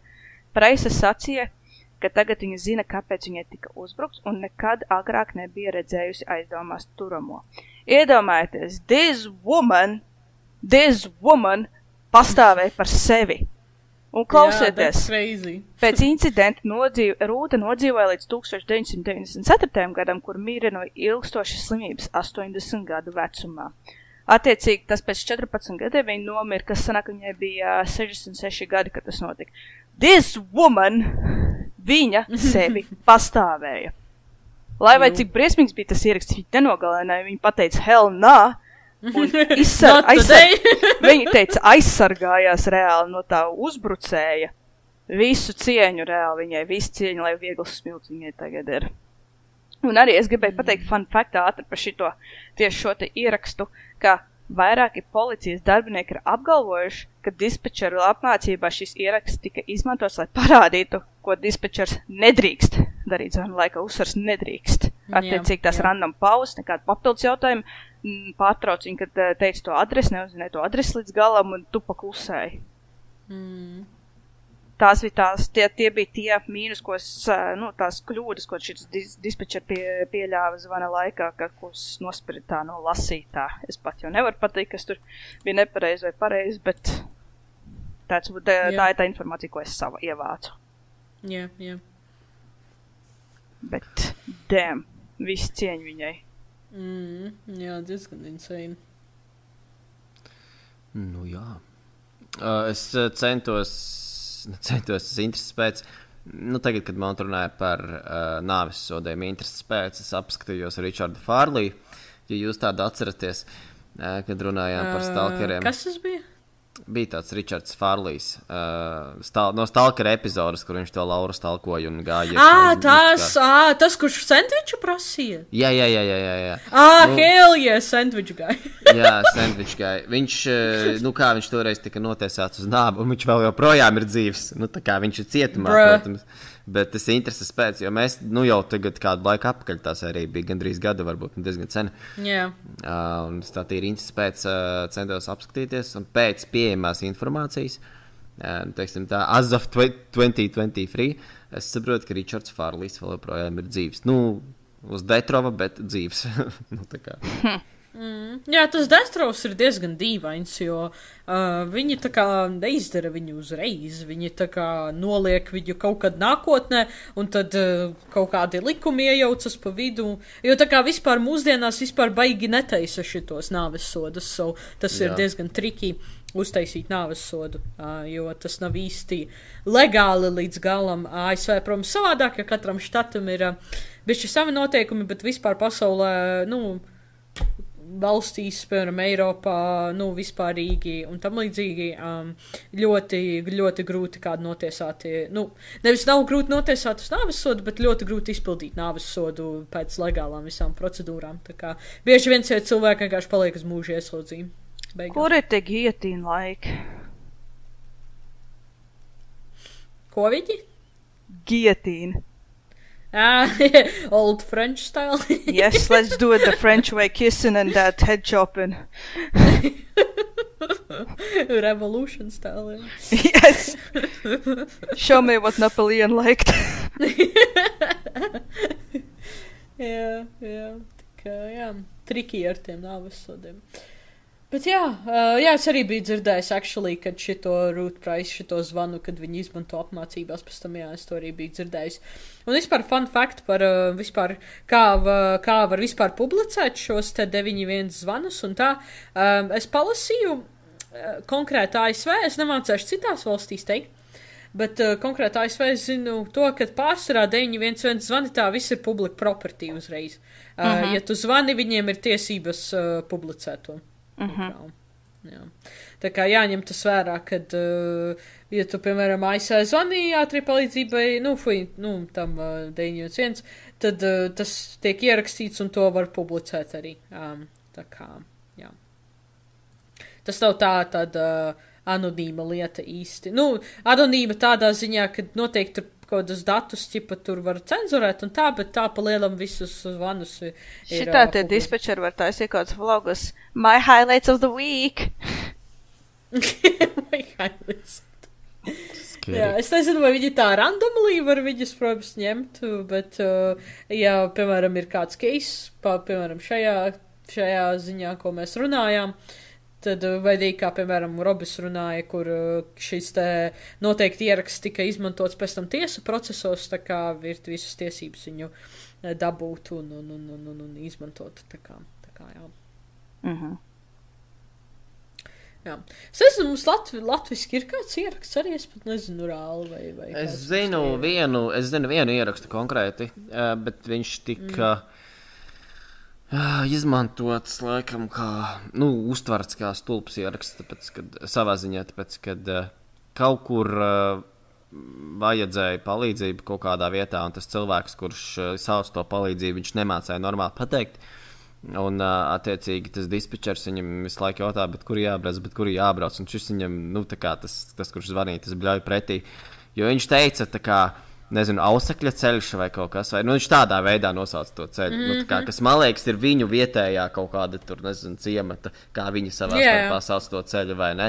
Viņš kā dispečers, kurš, nav no tā apgabala vai kaut kas tāds, viņš jau nezina, to ceļu, un līdz ar to tur bija baigā nesaprašanās, bet tas čalis, rīktīgi, brutāli brauca virsū, tam dispečerim kaut kas tam līdzīgs bija. Man liekas, esmu dzirdējis. Jā, tur baigā lamāšanās ir un kaut kas, un tas dispečers tikai tu vari normāli pateikt un tā tālāk. Es nezinu, kā tur tas viss atrisinājās katrā ziņā, bet tas ir vienīgais šobrīd, kas man nāk prātā, tāds pieejamais publiskais 112 zvans. Tas pat varbūt nav 112, varbūt tā ir ātrā palīdzības, nezinu, bet katrā ziņā zvans dispečerim, teiksim tā, publiskais pieejamais, ko es zinu. Jā, es arī neviens cits nezinu. Jā, bet arī atcerējos vienu faktu par, ka tu minēji, kur tā kā, dispečeris visu laiku prasa, kur atrodies. Viens no mītiem, kas vēl diezgan populāri izplatīts, ir tas, ka, ja tu zvani ātrajai palīdzībai, viņi uzreiz redz, kur tu atrodies. Tā nav. Viņi pēc tam tikai var tavu GPS signālu trekot un pēc tam noteikt aptuveno atrašanās vietu. Precīzi viņi nemaz nevar pateikt. Tāpēc ir ļoti svarīgi, kad tu zvani ātrai palīdzībai, kad vispirms loģiski, kā mēs iepriekš runājam, vispirms kur tā, tad tev pēc iespējas precīzāk jāaprakst. Ja tu redzi kaut kādas ceļa zīmes, piemēram, tev jāpasaka tās. Ja tu redzi kaut kādu ceļu, upi vai kaut kādu raksturojošu, nezinu, dabas objektu, to visu vajag teikt reāli, ja nezināt precīzi, kur ir kas par ielu un tam līdzīgi. Tā kā, jā, jo viņi, cik es sapratu, viņi precīzi lokāciju var noteikt tikai no landlines. Tas ir, ja tu zvanītu no telefona būdiņas, tad viņi loģiski redz tā adresi tās būdiņas uzreiz. Bet, ja tu, kā lielākā daļa zvanu tagad notiek no mobilā tāruņa, viņi nemaz nevar uzreiz tavu lokāciju noteikt, tāpēc ir ļoti, ļoti svarīgi, kad jūs pēc iespējas precīzāk sakat to vietu, jo es atceros, kad arī īstenībā tas, ko es iepriekš pieminēju, ka es biju blakus, kad izsaucu ātro palīdzību, kad bija, BMX-ā, kur nokrita tas viens bērns un guva smagas traumas. Viņi arī prasīja, uz kurieni jābrauc, un viņiem teica, Madonā, es nezinu, vai jūs zināt, ir viena tāda, kurš sporta bāzes Smeceres Sils sauc. Un viņi, tā sieviete teica, Smeceres Sils, un viņi prasa adresi. Un viņa saka, nē, Smeceres Silā mēs esam, un viņi tā, sporta bāzes Smeceres Sils, un viņi prasa adresi reāli, jo kur braukt vajag. Un viņi šitā reāli arī strīdējās reāli, jo sieviete saka, kā tu nezini, tā kā ieraksti, nezinu, Google Maps aptuveni, kur ir Smeceres Sils, tev izmetīsies adresi aptuveni. Bet viņi arī prasīja adresi, jo tie dispečeri, kas zvanīja, viņi jau savienojās ar Rīgas zvanu centru. Es nezinu, cik īstenībā mums ir zvanu centri Latvijā, bet tajā konkrēti gadījumā bija Rīgas zvanu centrs. Loģiski viņiem kaut kāds Smeceres Sils neko neizsaka. Tā kā, jā, tad, lai cik tas stulbi liktos, lai cik tas pašsaprotami liktos, ir jāsaka adrese, ja jūs zināt viņu loģiski. Tā kā, jā, tas ir actually viens no dzīves piemērs arī, ko es varu pateikt par adresi tieši, par lokāciju. Interesanti. Es domāju, bet kamēr tu argumentē, tas ir 5 sekundžu jautājums, man liekas, Googlē iemest to pašu Smeceres. Jā, bet saproti, tā sieviete, kas zvanīja, tā bija bērna māte, viņa bija pilnīgā panikā. Loģiski, ka viņa tagad, nestrādā vispār loģiskā domāšana, vienīgais, ko viņa tajā brīdī var pateikt, Smeceres Sils. Nē, es vairāk par dispečeru, kad viņa, dispečeru. Ja viņai tam dispečeram pasaka jau 3 reizes, 4 reizes Smeceres pils, tad ieraksti varbūt Googlē. Jo savādāk tur iet uz aplatas, viss saprot, nekas nemanā. Jā, es sev saku, legit, tā kā tur bija, es nezinu, kaut kādas 15 sekundes, 20 vismaz šitā diskusija reāli gāja, kamēr tur tas bērns reāli gulēja vienkārši. Saku, tad es tā dispečera vietā, tad es ņemtu kontroli par to visu, un tad Smeceres, es ātri ierakstu Googlē, un tad nezinu. Labi, es tagad mēģināju, man vienkārši parādījās adrese Lasdonas pagastas, Mazdonas novads un viss. Tur jau tā lieta, viņiem nav īsta adrese tai vietai. Tā kā, viņai nav, tā kā tur nav ielas īsti, jo tas ir, tur ir iet, tā kā, vienkārši, es tur 100 reizes bijuši, vienkārši zinu, kā tur ir, ka tur iet ceļš, tā kā, tur ir šoseja, ne šoseja, bet tā kā palielāks ceļš, un tad nogriežas uz zemes ceļu, un tad tālāk aiziet tajā iekšā, tur vēl pa zemes ceļu tālāk jābrauc. Jā, tur nav pat ielas. Es arī paskatījos, iegooglēju, tur nav adresi, viņam vienkārši... tur jau tā lieta, tur nav pat adresi. Tur nav adresi, tā viņš tiešām arī saucās. Jā. Tas pats jau viņam arī visam šitiem parkiem arī ir, ka tā saucās tas parks, bet adrese, kāda adrese nav viņam adrese. Koordināts var nosaukt. Jā, aptuveni tagad. Parkam tādā ziņā ar stulbu parks ir milzīgs, viņš tur 4 ielas viņam var iet garām, nezinu, piemēram. Aptuveni tev čutne jāiet, es esmu no Google Maps, var te būt savas koordinātas ārā, gan jau, ka var? Var gan jau, bet cik precīzi viņas būs? Sevišķi, ja tu esi kaut kādā vietā, kaut kādā mežainā vai kur. Mēs starp citu šitā... Rīgā es aizmirsu, kura slimnīca tā bija. Bet es tur gadu atpakaļ sanāk, principā, bišķi vairāk varbūt. Es tur jumtu mazgāju vienai no ēkām. Un mēs pēc tam, mums tur tāda ārkārtas situācija sanāca, mēs taksi saucām, es darba kolēģim saucu. Mums arī bija tas pats, kad esmu kaut kāds ar aplikāciju ņēmu vai kā, bet par cik mēs atradām tajā slimnīcā, tad viņš paņēma tā kā to visu slimnīcas teritoriju. Un mēs pa vienu tā kā to slimnīcas teritoriju izgājām ārā, tā mašīna kaut kā aizbrauca uz citu, jo mums viņa pabrauca garām, tā kā, un mēs dabujām skriet cauri tai teritorijai, lai noķertu to taksi. Tas taksis tur blandās pa to, nezinu, pa to slimnīcas to teritoriju. Visu laiku apkārt kaut kur braukā un nevar saprast, kur viņam jābūt, un tu tikai skrien, tā kā tas arī, mēdz gadīties tā, tā kā es vienkārši ar parku asociēju. Jā, kad ir tāds lielāks laukums, tad ir grūtāk noteikti, bet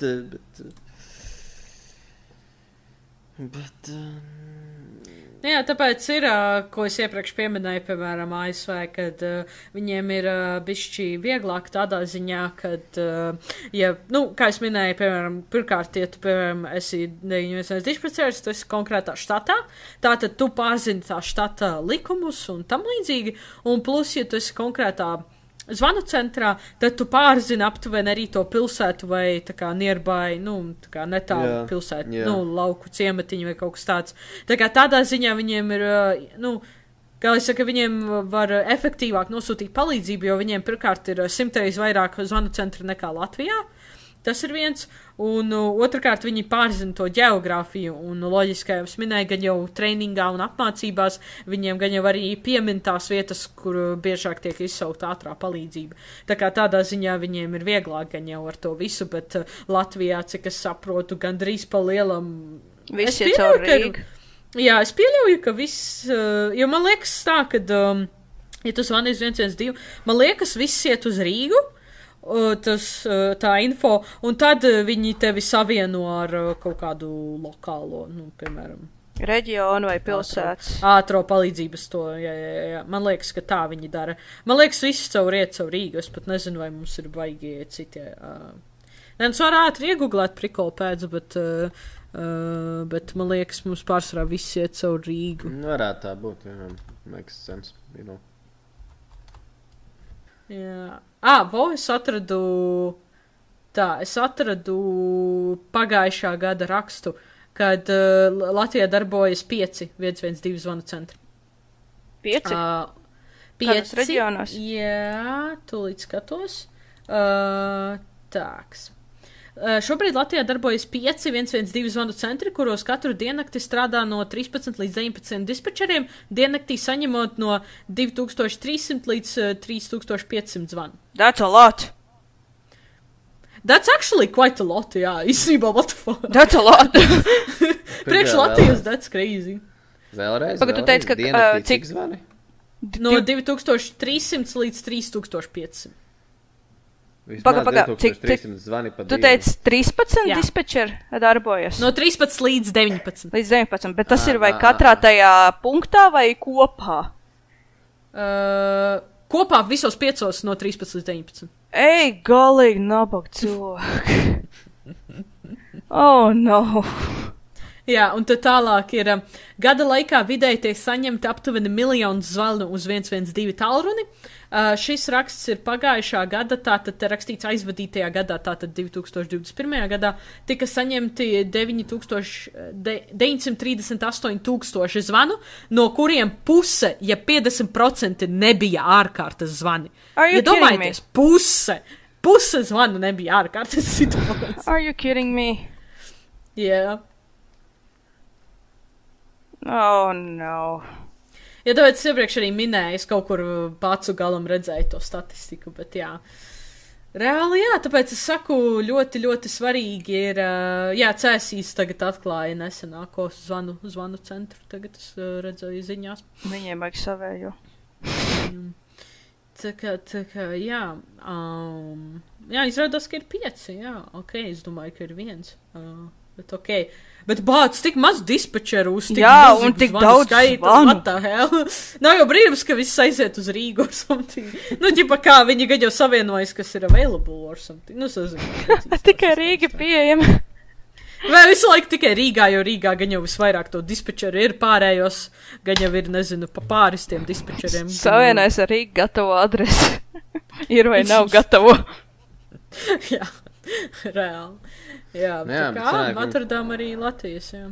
Sanāk, principā, man liekas, visu laiku uz līnijas, nu, teiksim, kā viņi sāk to savu. Basically, jā, izklausās, ka viņi gan jau visu laiku, jā. Gan jau, ka viņiem arī ir tā, ka viņi runā, un viņi jau dzird viņiem, jau mēģina viņus atkal sazvanīt kāds vai kaut kas tāds. Jā, noteikti, jā. Noteikti, vai redz kaut kur kompī, kad... 100% gan jau, ka redz, jā. Tāpat, kā arī mēs klausījāmies tavu zvanu, viņi jau redzēja, ķipa, jau uzreiz, kad, nu, iepriekš jau ir zvanīts, un... Nu jā, ķipa, jā. Tā kā, gan jau tas tāpats ir. Jā. Exactly. Jā. Kā jā, Latvijā diezgan insane izklausās tā situācija reāli. Kad, insane tai pašā laikā bēdīgi, pat, ja tu, ka ieminēs par to pusi, ka ir ne-emergency.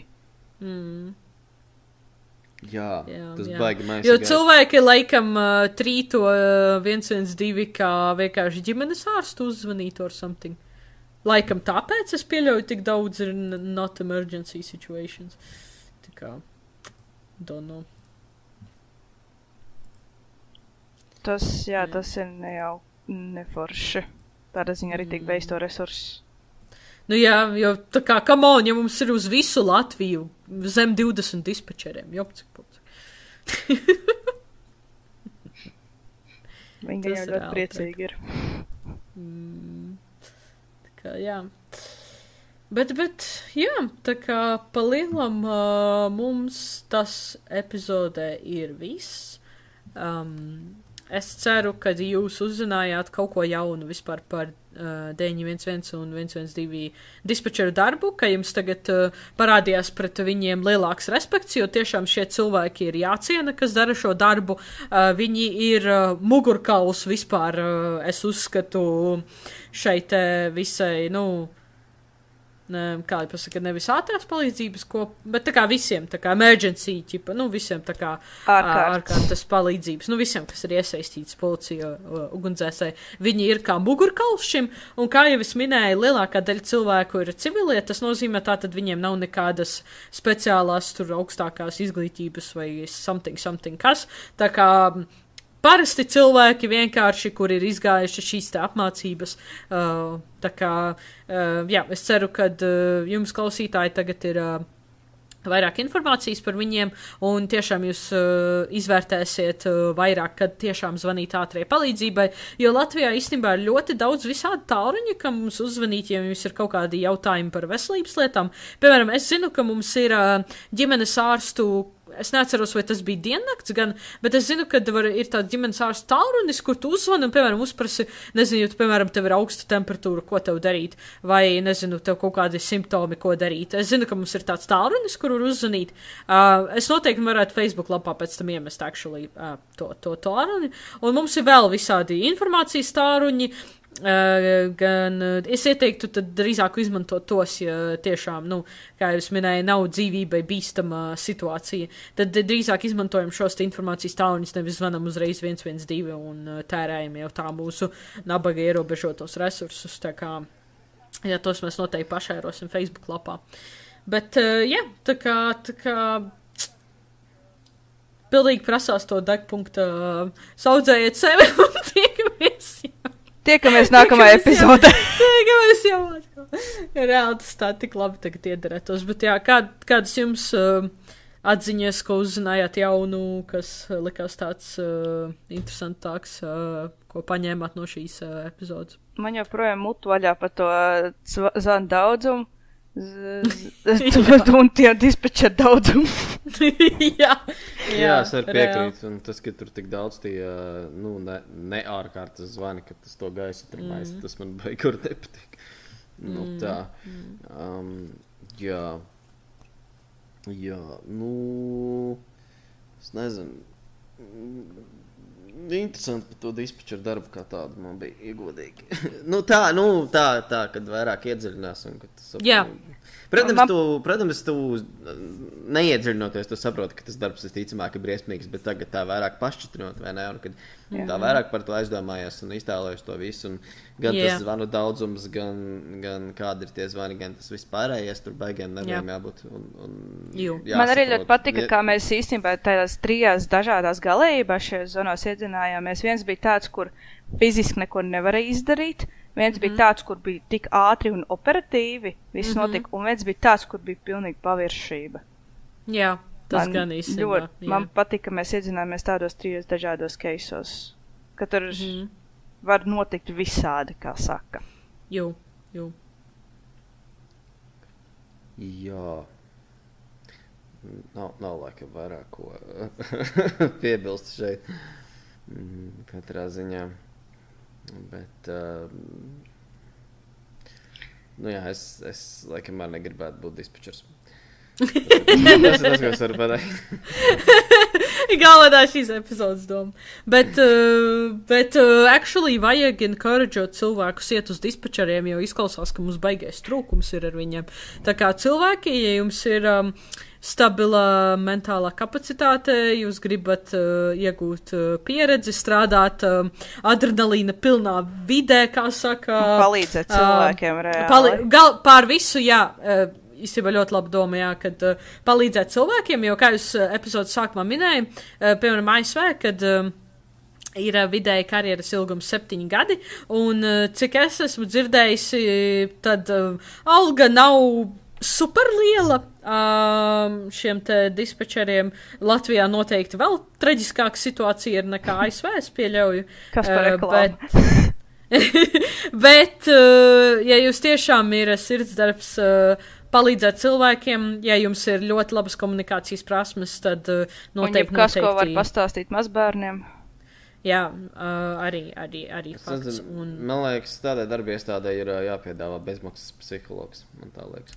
Es pieļauju, ka no atraušanāšanas veselības apdrošināšanā, jā. Kaut kas sedz noteikti, jā, ja ne bezmaksas, kaut ko noteikti sedz, jo arī, kad es, kad es darīju research par šo epizodu, par tieši dispečeru darbu tam līdzīgi, kad bieži vien dispečeri viens otru čeko.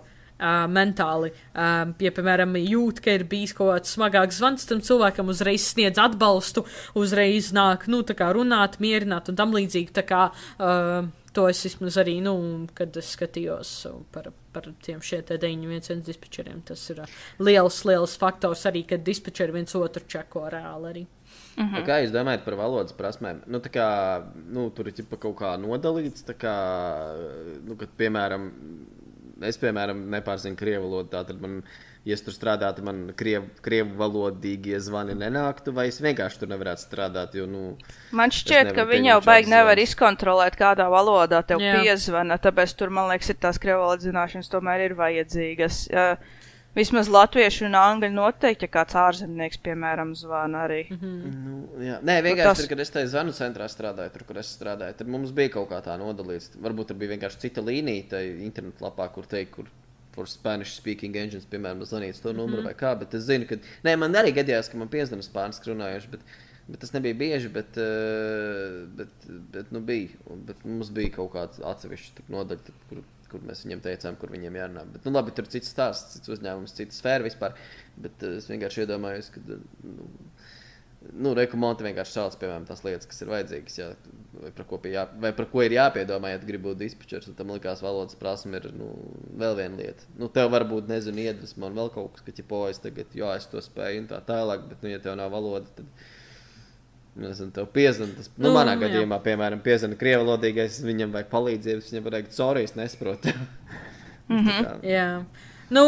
Jebkurā gadījumā valsts valoda, es domāju, jebkurā valstī, ir obligāta prasība. Šiem te dispečeriem, jā, tev valsts valoda ir jāzina, jebkurā gadījumā, piemēram, kad es runāju par ASV, loģiski tur tika pieminēta angļu valoda, jo tā ir viņu valsts valoda. Latvijā loģiski tev ir jāzina. Sorry, ASV nav valsts valoda oficiāli. Tur vienkārši lielākā daļa runā angliski. Tur nav viņiem oficiāla valsts valoda. Ja? Yeah. But anyways, besides the point. Jā, nu tā kā either way Amerikā runā angliski pa lielu, nu un tā kā lielāka daļa cilvēku. Un, piemēram, jā, ja Latvijā, tad tev loģiski obligāti būtu jārunā latviešu valodā, tas ir tā kā noteikti, bet es pieļauju, ka viņi svešvalodas noteikti nenāktu par sliktu tādā ziņā. Nu, Latvijā vienkārši tā specifika ir tāda, ka, jā. Tie krievi vienkārši, krievalodīgie vienkārši ir daudz paši par sevi, tas ir, ja tu strādā ar cilvēkiem, tev, gribi, negribi, tev tā valoda ir jāzina savā ziņā. Vienkārši viņi ir, es pieņemu Amerikā, ir daudz lielāks tas procents, kuri runā vietējā valodā, mazāks, kur runā citā valodā. Protams, jā, tur ir kaut kāda spāniski runājuši, gan jau vēl kaut kas. Bet... spāņu valoda ir diezgan izplatīta, jā. Jā. Tieši tā. Jā. Tādā ziņā, jā, tas, ko es vēl gribēju piebilst.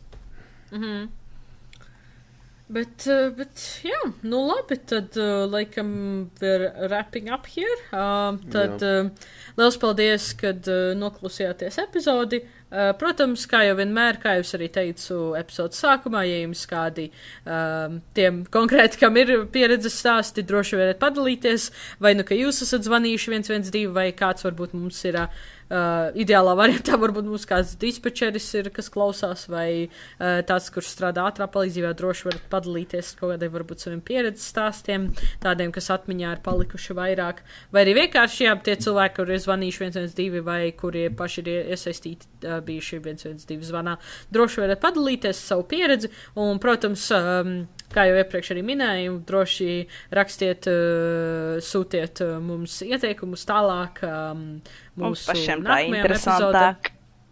Jā, tā kā jums sākumā minēju, kad galvenais, tas visā ir, kad, jā, mēs runājam par tematiem, protams, kas interesē klausītājiem, kas arī mums interesanti ir.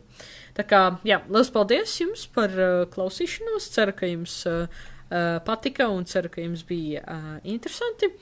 Un tad jau kaut kad, kad mēs atkal dzīves krustcelē saiesim trietā, tad būs nākamā epizode. Bet jā, tas arī būtu viss. Saudzēt sevi un tiekamies nākamajā epizodē. Atā! Degpunkts out. Radars out. Radars out. Čau.